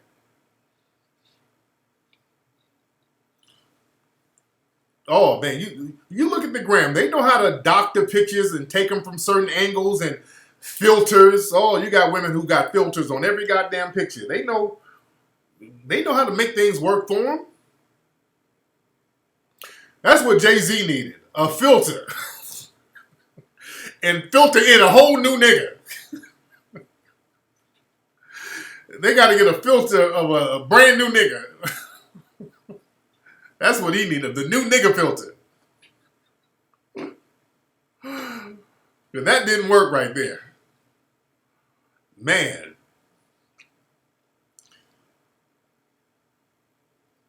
Oh, yeah. The girls with the flat asses, they always bending over. They got one leg up on the sink. You dig? Man. Enjoying the live. Much respect. Man. Well, Xavier, you can get the fuck out of here. He said, we're not talking about black empowerment. Well, you're not even black, dude. You look like a Colombian. And speaking of Colombians, speaking of handling business, you got to understand how power works. Certain things you do when you're in power positions. I studied the drug lords, like Pablo Escobar, people like that. I studied the people like Pablo Escobar and just how gangster these guys were and the moves they made. You dig? When you get a certain level of money, everything ain't about being sexy no more. And like when Pablo Escobar and I'm kind of making a little comparison to him and Jay-Z. When Pablo Escobar, when he was trying to be a politician, even though he was slinging dope down there. He tried to be a politician. And, he tried to be cool and, he's riding around on mopeds with his shirt off, with his little old flabby body. And, he's trying to be an everyday man, trying to sex it up a little bit, trying to be appealing to the public. And when Pablo Escobar broke bad, all the sexy shit went out the window. It's a time and everything, time and place for everything. And when they got him out of the political game, because what he wanted to do, he wanted to take over politically. He really wanted to control the political game and become a senator down there. But there was a reporter at a newspaper who posted his mugshot and talked about, they did a real negative article about him. So all the other politicians turned on him, all because he was wooing these politicians. He was trying to get it in with them. What's up, man? And all the politicians turned on Pablo Escobar. So that made him an outcast. So all the cute shit went out the window. So the reporter who put out the negative story, he had him killed. The newspaper that printed the story, he had that whole building blow up. He blew the whole fucking building up. Pablo was about that life for real, for real. Yeah, so all the cute shit went out the window. Pablo was worth billions of dollars. You do? Man, Pablo was not a joke. Pablo was not a joke at all. Terrell Owens saying he's not doing the Hall of Fame. Yeah, I know about that. And I don't know why he's not going to the Hall of Fame thing. I guess because they kind of ran him through the ringer and he's like, yeah, okay, thanks, but I ain't going. Yeah, Pablo Escobar built his own jail and the whole shebang. Pablo, he built his own jail down there because what happened, Pablo kept killing police off. He kept killing all politicians. When there was a judge who tried to bring charges on him, like, oh, charges? Okay. Well, boy, you better be careful when you start your car. You just blow that motherfucker up. He blew up? Yeah. The guy? Yeah, the judge. He did. If somebody tried to press charges or a judge, they would try to bribe them. They try to bribe the judges. If the judges didn't want to be bribed, okay, well, you're gonna get some of this work. They got an arrest warrant for me. Okay, who's gonna deliver the warrant? You did. They had a court date. It was like they had one court date for Pablo. That motherfucker blew up the courthouse. He blew up all the files at the courthouse. I mean, this nigga was 100% about that life. He died about it. Man. And they were trying to extradite him to the U.S. And there were some politicians who voted to ratify the extradition treaty that the U.S. had with Colombia. So that the U.S., if drugs were sold in the U.S., they could extradite drug lords down there and bring them up here. So he said, okay, who voted for the extradition? Who all voted? Which one of y'all politicians voted for that? Okay, you, okay. Be careful when you start your car.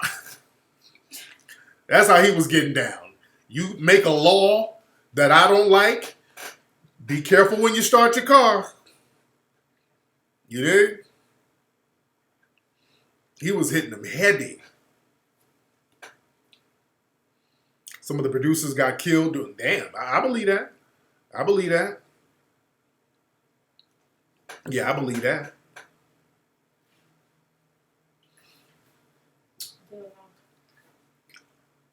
Yeah, Anthony Bourdain. Yeah, a lot of people are talking about him committing suicide, but he used drugs and alcohol for a long time. Yeah, Pablo blew up a plane because he thought it was a politician on it. It was a certain politician on that plane. He was gonna have him popped off. So he killed other people? Yeah. I mean, he would kill a whole bunch of folks. He like, we got to get that body count up. Yeah, he said we got to get that body count up, and that's when he made that deal with the government down there in Colombia. They said, okay, look, all right, I know y'all tired of getting shot in the fucking head and getting blown up. So look, let's do this. Let's work out a deal where I'll say that I had some drugs in the car I didn't know, so I get convicted for this little drugs I had in the backseat of the car, and they gave him like 5 years. He said, okay, but okay, if I go to jail, I got to build my own prison. So this nigga built his own prison. How long did it take? He did. He built a prison. The prison had a nightclub in it. Had a bedroom suite, and they were bringing in women and having orgies in there. They were setting it off. You dig? Yeah, Pablo was not playing at all. You need that Mink Slide jamming. Yes, I'm going to be in the studio all week getting this Mink Slide popping. Yeah, but Pablo, that nigga, was getting it all the way in. That's a real damn boss who gave not a fuck. You dig? What tips can I give on opening a black-owned health food store? Well, you got to find a nice location, and you got to make your store unique, something that will make people want to come through and choose your spot over another spot. Yeah, this dude had his own damn prison.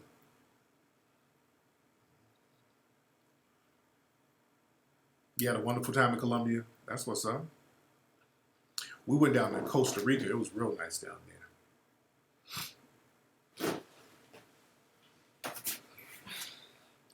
Yeah, man, that Mink Slide is coming through.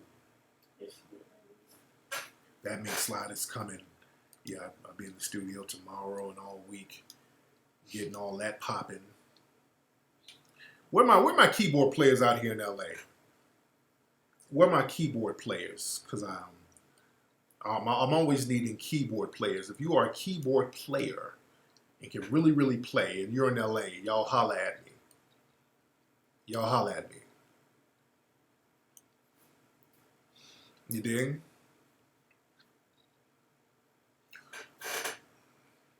Yes, Tariq Time. That's a channel. That's my channel. That's one of my channels.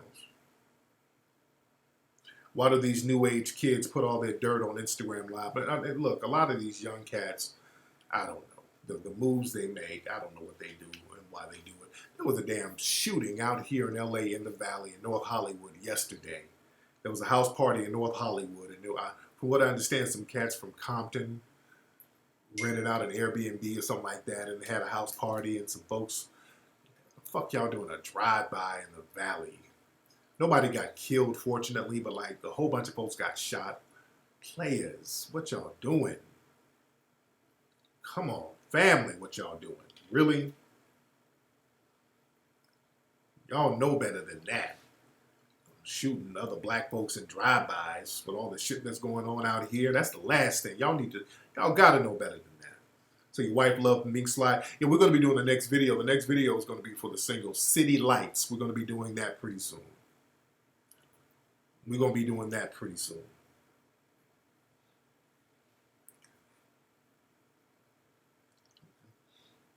Yeah, but keyboard players. If you're out here in LA, you're a keyboard player. I ain't talking about an old motherfucker who used to play for the Barcades or somebody who can kind of swing with some new. And I ain't shitting on you. I ain't shitting on an old man. But that guy was up in he was doing the background, the old school. I don't want that. On what? I want the song. That I did? The first song, yes. He was an older guy. No, what are you? He's younger than me. Well, He was? Yeah. Okay. Well. And I ain't shitting on the old school cats. I'm just saying. I'm not shitting on the old school. I got respect for old musicians. I'm not shitting on you whatsoever. I'm not shitting on you. But I need an old school feel with like a new flavor. That's because that's the Mink Slide vibe. Our sound is very 80s, very 90s, but there's still a new feel to it. You dig? And I love the Barcades. Not shitting on the Barcades. You dig? We are coming. We already got an R&B song. We got It's Time, y'all. Y'all go to the Mink Slide channel. Y'all need to follow the Mink Slide YouTube channel. You know, we got It's Time. He said, my wife Peanut has an accent. Where is she from? Peanut does not have an accent. I do. She doesn't. I thought she did when I first met her too, guys. She just talk funny. That's just it's no accent. She sounds like she has an accent. Nobody says that needs to be in person. They say what? Nobody says that needs to be in person. Yeah, I thought she. Yeah, I thought she had a goddamn accent too. I'm like, okay, she's exotic. Where the fuck is she from? L.A. Yes. Man.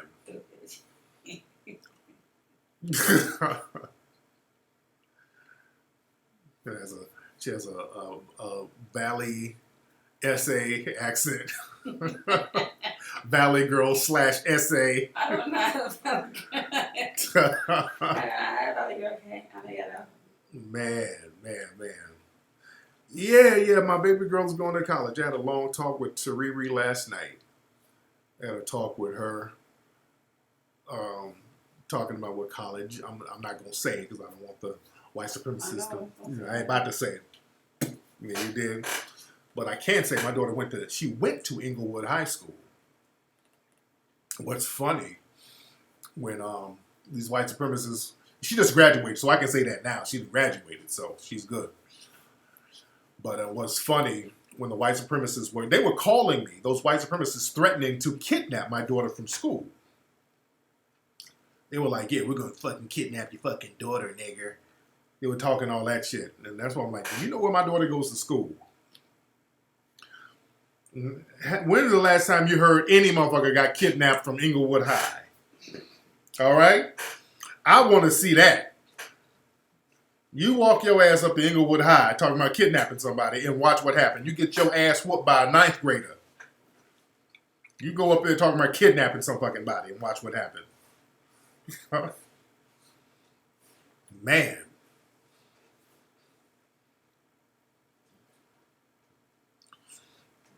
Yeah.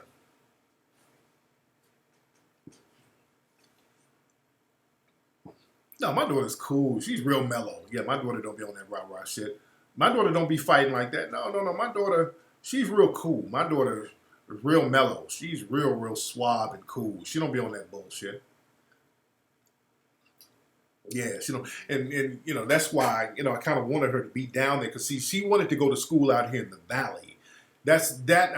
I really wasn't gung-ho about that because I didn't want her to come out here and learn the ways of bedwenching. By some of these, too many bedwenches out here. You dig? So I was glad with her being out there because her mom owns a beauty shop and a nail shop out there in L.A. So it's good to be out there for school. And she'd just come out here on the weekends.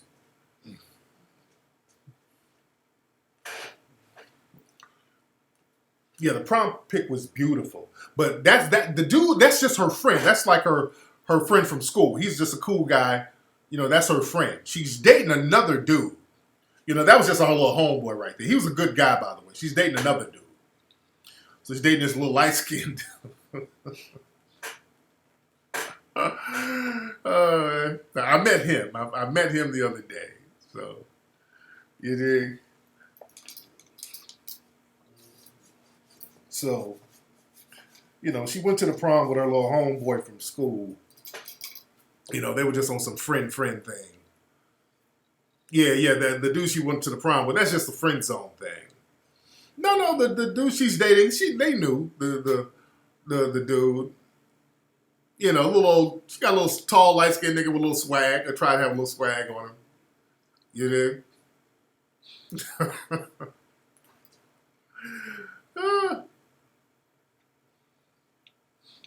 But I don't. It's just a dude she's dating. I don't. She doesn't like to say it's her boyfriend. You know how young ass girls be talking that shit. Because they didn't ask you. That's why they gotta ask. Yeah. Okay. He didn't ask her. Yeah. So she's like, yeah. She's like, yeah. We just kind of dating. She ain't my ain't my boyfriend. Yeah. You know, it's that type of thing. You dig? All right. Man. You know. But my daughter's grown now. So, see, a ball family member. I got a track with Apex. With APX. I do. I got a track with them. Let me let y'all hear a snippet. I already got a track. Hold on. Let me play a little taste. Oh, yeah. I brought them out. And we got a track. Hold on. Let me play a little taste of that. Hold on. I'm going to give y'all an exclusive right here. Ain't nobody heard this. From the Mink Slide album, Egyptian Musk. Hold on, where are we at? Let me find it for y'all. Gonna get an exclusive little taste. Where are we at? Where we at? Okay, here it is. Okay. So yeah, this is the one with APX. Shout out to them. Let me see. Okay, Peanut, come on, Peanut. Yeah. I got to take a risk. I got to kiss your lips. I gotta make a wish for love. Turn it down. We can hear it. Let them know. I don't know what came over me. I find myself wishing for you. I can't shake you out my mind. What's a girl supposed to do? Try to find the words to say whenever you get next to me. Don't want to make you want to go skate, don't it? Dreams, make it a reality. You know I need you. You know the feeling's right. All right, that's enough. That's enough. That makes you want to go skating. Yeah. Yeah. Oh yeah, that's that 80s vibe big time. That makes you want to go skating. So yeah, that's the APX right there. Yes, indeed. So that's going to be on the Egyptian Musk album. Yes, indeed. Yeah. Y'all probably heard that on Instagram Live when I was in the studio. Yeah, World on Wheels. Yeah.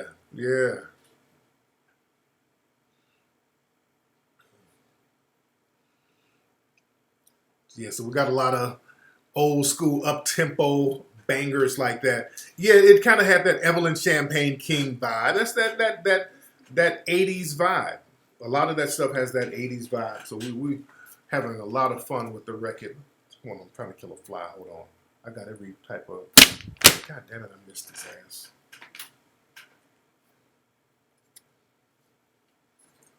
Why don't I hook up with Dexter? I don't even know who the hell that is, brother. Why y'all niggas be asking me about random folks? How come you don't hook up with Clifton Johnson of Valdosta, Georgia? Who the fuck is that? They'll be making up these random names. I don't know who these people are. Who are these people y'all be talking about? Yeah, a Future finessing that Instagram model. That was funny how he flew her out and she started acting like she didn't know what the business was. She tried to square up and he's like, okay, no, I'm good. He ain't tripping and left her. And then she tried to go love and hip hop on him and try to put his business out there. That's what I don't like. And look, we got a bunch of motherfuckers out here who don't know the game. They don't respect the game. And all they know is dry snitching. You dig? We got too much of that dry snitching bullshit out here where people, you game goofy, you don't know how to spit, you don't know how to get none out of nobody. And because you ain't got no game and you don't know how to get nothing out the deal, you start dry snitching and you think, okay, I'm swag chasing out here. I'm status chasing out here. I'm clout chasing out here. You think that's currency. You dig? My top 5 rappers. Nas. Well, let's go from level to level. Rakim. Nas, Scarface, KRS-One, Eminem. People say what you want about M. M be flowing. Shit. M can spit. But the thing is, old girl was game goofy. She didn't know how to get nothing out the game. She didn't know how to get nothing out the deal. You dig? And she tried to go out there and square up and act like she didn't know what was popping. And you dig? And he's like, okay, well, you have a good one. And then tried to get on some shit where he owed her. No. You better get an understanding before y'all roll out. You dig? Yeah. Scarface. Very underrated. Scarface is a beast, man. People don't know how thorough Scarface is. Scarface is so underrated. You dig?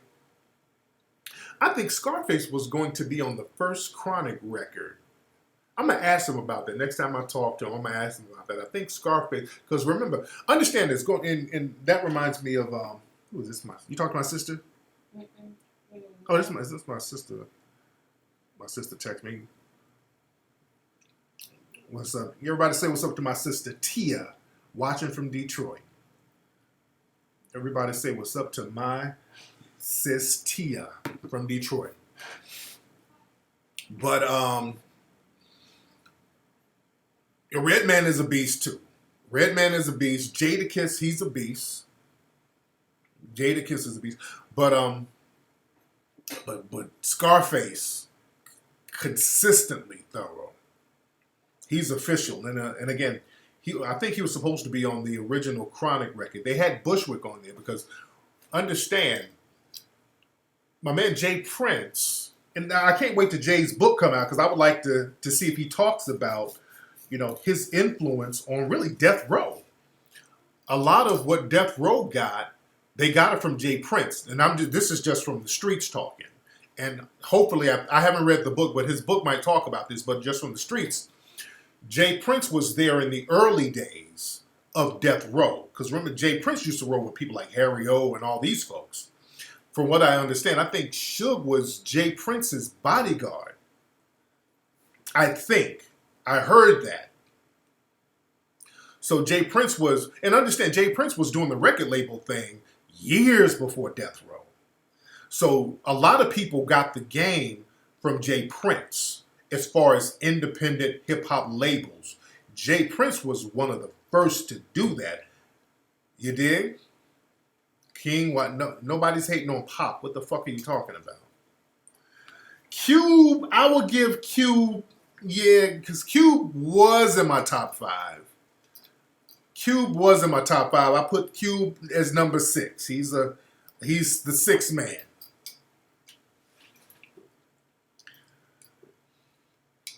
But, yeah, DOC, he's from Houston. No, DOC is from Dallas. Yeah, DOC is from Dallas. But a lot of folks got the game from Jay Prince. When you look at it, Jay was the first, one of the first, if not the first, like hip-hop label moguls. And he was doing that very, in 86, I think. You dig?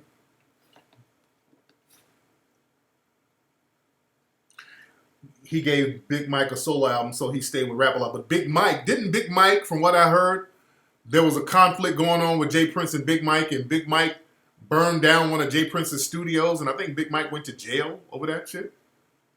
There's a lot of crazy shit that that goes on behind the scenes, man. Like my boule, brother. Yeah, but, Jay Prince is not that dude to fuck around. Jay Prince do not fuck around. Did y'all, Jay Prince used to manage Floyd Mayweather. Jay Prince used to manage Floyd. And the word on the streets was Floyd was trying to get out of a deal with Jay Prince or something. Floyd was trying to get out the deal. And some goons came through Floyd Mayweather's training camp, and some folks got touched up. Some goons came through, Floyd wasn't there, but you know, some of Floyd's people who's with him now, the word is they got touched up a little bit. Big Mike tried to burn down the office. I heard he burned down the studio.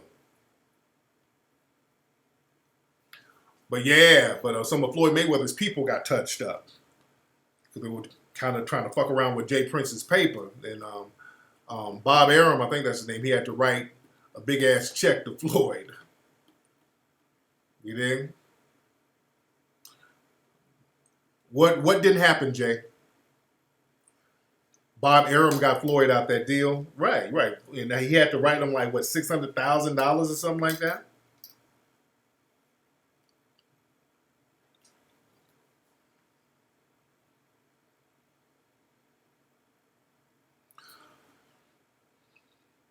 Yeah, that's what they need, a goddamn movie about Rap-A-Lot. That's the damn movie. That would be a tight movie. Yeah, Bob Arum had to pay like $600K. Charm, the release date with July or August. July or August. Yeah. And then, yeah, and that's Royce, and I always had them as a tie. And the reason I give M a little bit more because of the hits that M has made. But Royce is a beast lyrically.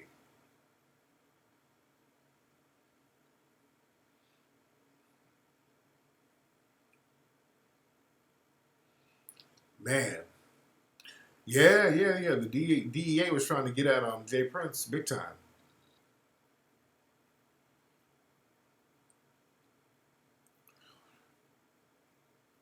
Big L was that dude, but I just kind of,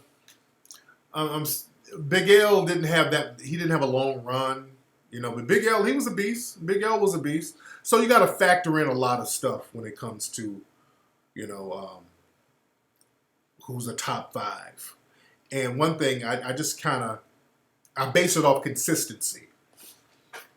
That's one thing you got to do. You got to base it on consistency. And there's like a lot of one-hitter quitters. There's like one or two guys who just made a hell of a dope record. They might have made one or two records that were hella dope. So it's hard to give them that, to put them in that top five. Like Rakim, he came out with, tight fucking songs after tight songs, just over and over again. Like the whole album just spitting. The second album, spitting. You dig? Nas, consistently spitting. Scarface, since '88, consistently spitting. You dig? This damn fly. Oh. Got his ass. Got your ass, fly. Man. But we need to have a category of underrated rappers. Who do y'all think? What's your top five underrated people who are thorough but they don't get the props? Like Redman is one. Tretch from Naughty by Nature, he's one. He's very underrated. Andre 3000 is underrated. You dig? 8 Ball and MJG, very underrated. What's up, James Prince? There's a fake James Prince in the room. Shout out to the fake James Prince in the room. Somebody has the name James Prince in here. Yeah, Mystical, Big Crit, he's underrated. Black Thought is underrated. Papoose, Papoose has been spitting real heavy lately. Chubb Rock, he's very underrated. When I did the interview with Chubb Rock down in Atlanta. Corrupt, Killer Mike. Killer Mike is very underrated. That's my brother. MC Ren too. Yeah, MC Ren has always been underrated. Buster is very underrated. Razzcazz underrated, yeah. I would say DMX is underrated. I wouldn't say that. This nigga said Bubba Sparks. Man, if you don't get your ass out of here. AZ, yeah. Who else? Twister. Twister's good because Twister, his flow, yeah, I give him that. I give him because Twister's good. He's good. Tech Nine, yeah. Pharoah Monch.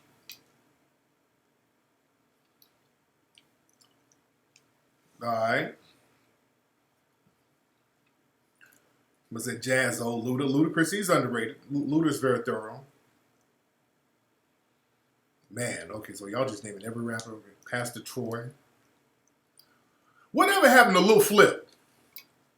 All my Texas people. I ain't heard nothing from Lil Flip in a long time. What happened to him? All right, y'all can stop naming rappers now. Y'all just naming everybody. All right, no more names. Y'all ain't got to name no more people. All right. But what happened to Lil Flip?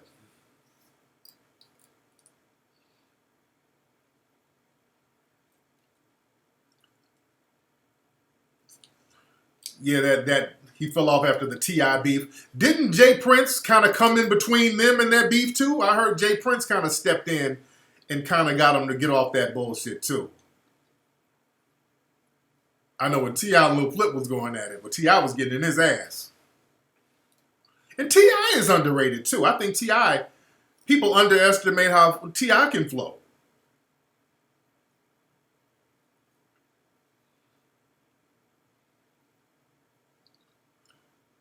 You did?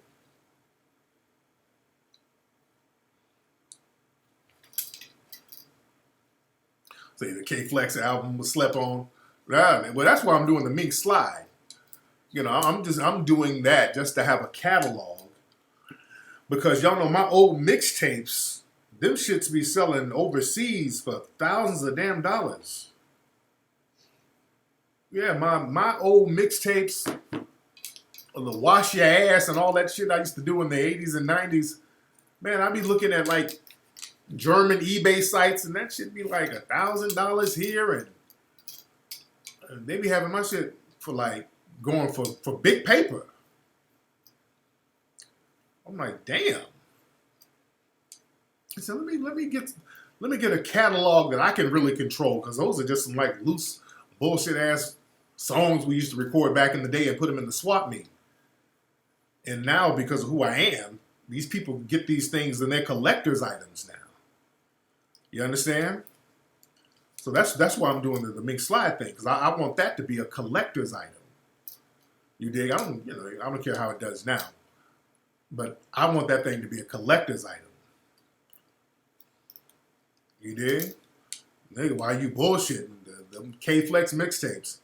There's some Norwegians over there bumping them shits. Heavy. You dig?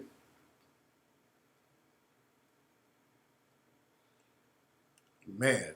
Nigga, I saw Mike Jones, speaking of Texas, nigga, Mike Jones, last I saw Mike Jones, he was doing a damn local commercial for a renter center or some shit. It was something real cheap. I'm like, damn, brother. Like, I am Mike Jones. If you want to get you some furniture on credit, come on down here to Renter Center in Valdosta, Georgia. Oh, God damn. No, I'm not getting paid on those old mixtapes because, you know, it's like old distributors and all those people got them. So I'm not getting no money on them old mixtapes.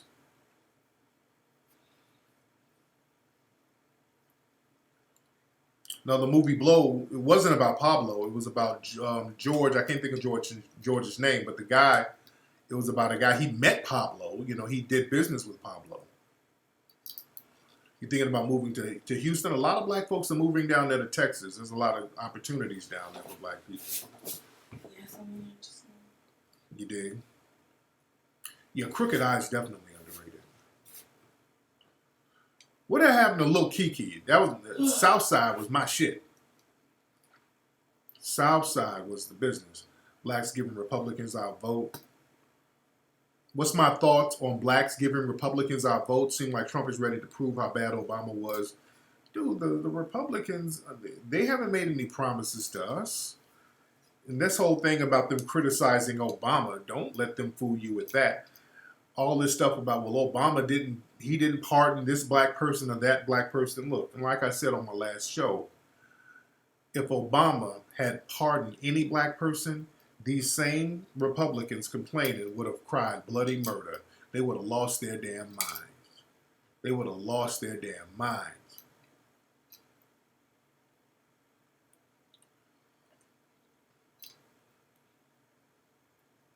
You live in North Dallas. Shout out to, I got to get back out there.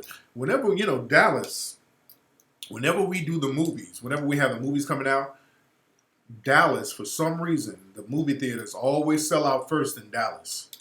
When I look at the movie ticket sales, asking dumb shit, and now it's time for you to get off. Just get off the page.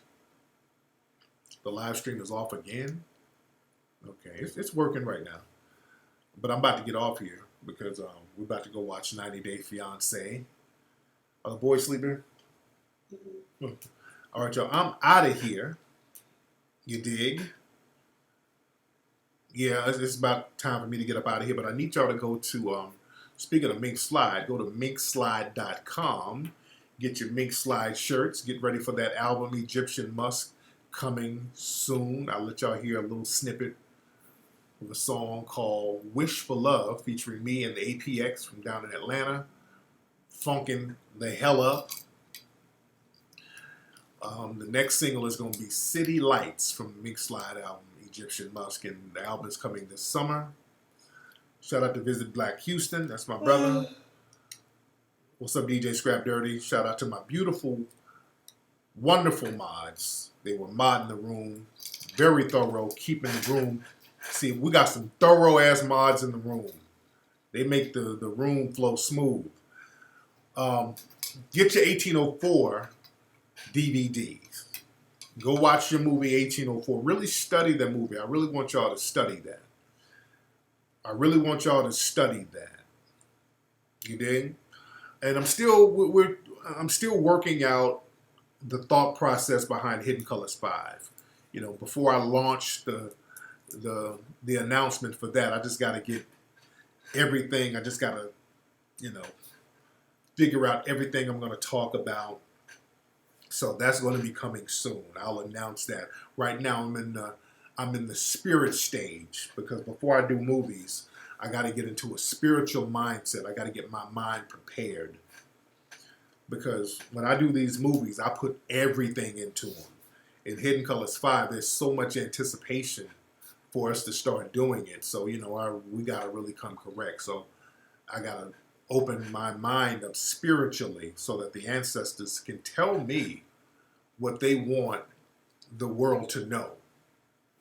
That's how I approach it.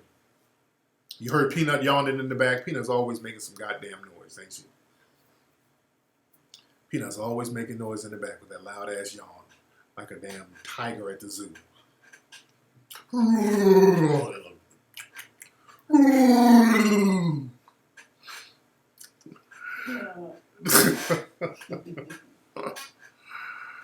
Yeah. Oh yeah, we definitely got to talk about these coons. But again, the universe has to tell me what they want known. I open my mind up to it. I got to open my mind up to it. We definitely gonna talk about them coons. You did.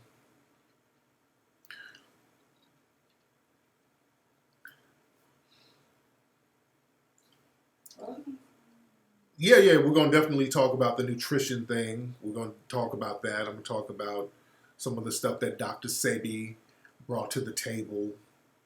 You understand? But anyway, man, y'all need to go to 1804movie.com. Go to hiddencolorsfilm.com. Y'all want this shirt, go to tariqelite.com. This Ogun shirt. This is a big seller right here. Go to tariqelite.com. That's how the Native Americans would do. Wait for a sign. Yeah. And And Dr. Wilson used to talk about that too. She talked about how the universe and the ancestors would guide her to certain books when she started really studying white supremacy. She talked about how something told her to go get a book out the library, and when she opened the book, the very page, I mean, the ancestors guided her to the exact page that talked about how AIDS was manufactured. This is what something she read back in the 60s or 70s, how a new disease is being manufactured and they're going to blame it on monkeys and all this old stuff. So she was just talking about how a lot of knowledge was brought to her by the universe and the ancestors. The spirit would guide her into that direction. And that's true. That's very true. How, certain information comes to you once you open yourself up to that. Oshun is gold and yellow, yes. Yeah, that'll happen to you. The thing is, we just got to look out for it. You got to look out for it. Zeers Miles, y'all, I talked about him before. Zeers Miles, how that brother used to talk about AIDS and where it came from and shit. That brother died quickly. This brother was talking about the conspiracy about AIDS and all that in the 80s. That's why nobody's never heard of that dude. They got rid of him before the internet started popping. You dig? They tried to erase Zeers Miles. I'm surprised some of y'all even knew who Zeers Miles was. I'm surprised some of y'all even knew, because I'm like, I haven't heard that name in damn near 20 years. A dude named Zeers Miles from back in the day. He used to live out here in LA. I used to hear about this dude all the time on the streets, on the underground. About this brother would write these books and papers about how they're deliberately giving AIDS out and how they're suppressing the treatments and how they're going to use AIDS against black folks. I mean, this dude was telling this shit back in the 80s. All of that stuff came true. You dig? So that brother really died quick of mysterious causes. And they erased everything about him. You can't find nothing on Zeers Miles. Zeers Miles. Miles. You can't find shit on that brother. If people in LA know. If you're around that time back then, you know. You dig?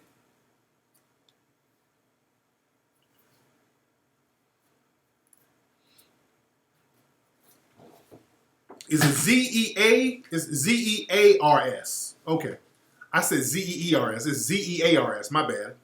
I put the wrong vowels in there. I'm fucking up. I'm on some speak and spell, reading rainbow ass shit.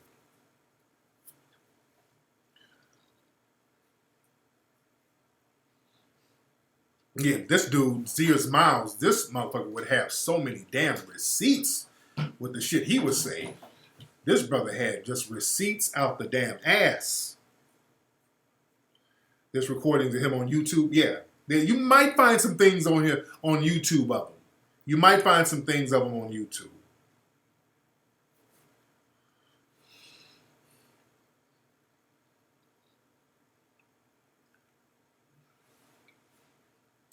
Oh, Tony Brown got an interview with him? Oh, I got to look that up on you. I got to look that up. Yeah, I got to look that up.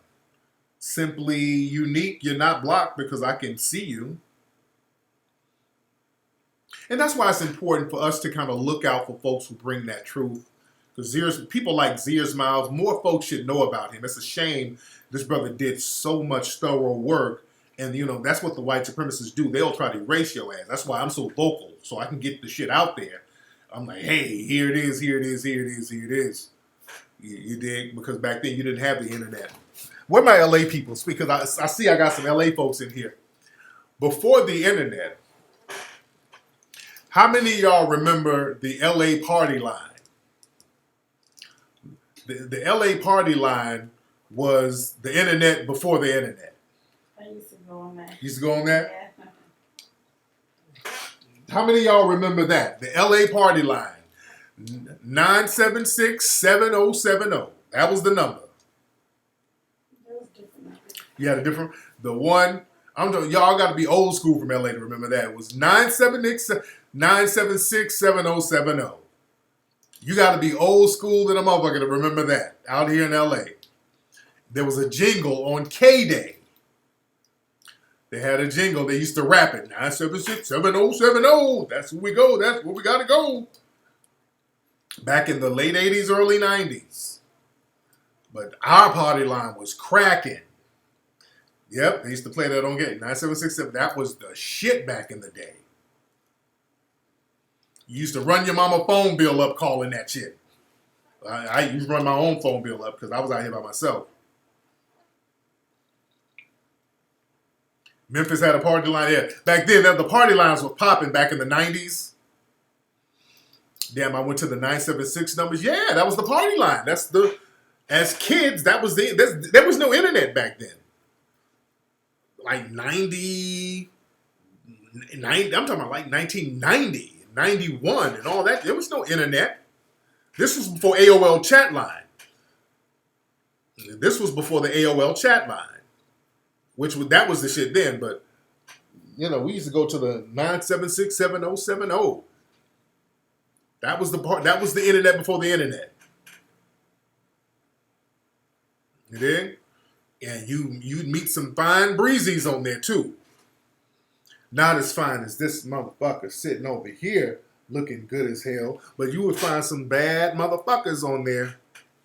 Would I ever create a party line? Hell no. No. Why would I create a damn party line in 2018 and the motherfucker got Instagram? That's the party line. Will I create a party? No.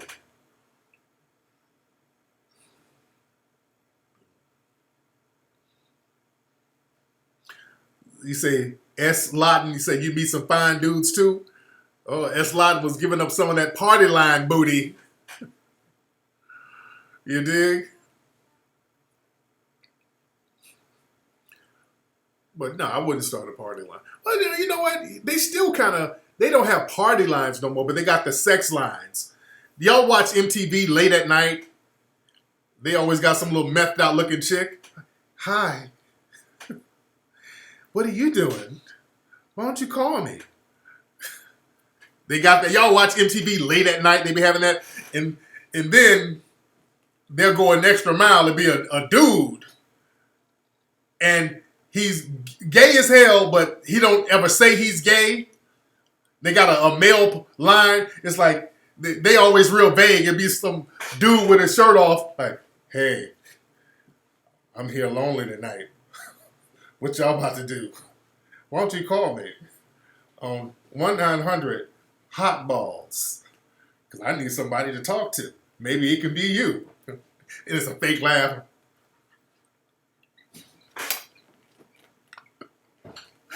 Like, you're talking to another nigga on the phone. Just say you're talking to another nigga. It's like this implied homosexuality in the commercial. Hey, nigga laying on his stomach and shit, looking over at the camera. Hey, what you doing up this time of night? If you need somebody to talk to, I'm here. Just pick up the phone. Just call me. I'm only a call away. I got some lotion. I got some whipped cream. I got some KY jelly. I'm here looking for somebody lonely like you. So let's call 1-800-ENTRANCE. Because you enter the nigga booty hole. Like, nigga, y'all don't get this bullshit up out of here. This moist ass shit. It's always the moist dudes doing that shit.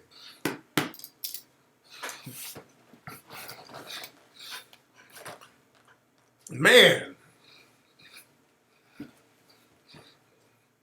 You know it ain't for no women to call up. Ain't no woman about to be like, oh damn, let me call these niggas. Shit. So you know what that's about. Man.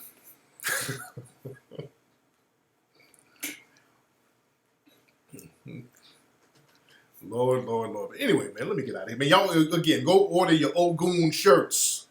Go get your Ogun shirts, guys, at TariqElite.com. TariqElite.com. All right, I'm about to be out of here. Oh, my keyboard players. If you're a keyboard player here in LA, please don't email me and you in Tampa. I hate when people do shit like that. I'm like, hey, I need somebody for this in LA. Hey, man, I can do that. Where you at? I'm in Philadelphia right now. Don't. All right, email me, info@TariqElite.com. info@TariqElite.com. You dig? All right. Y'all be good, family.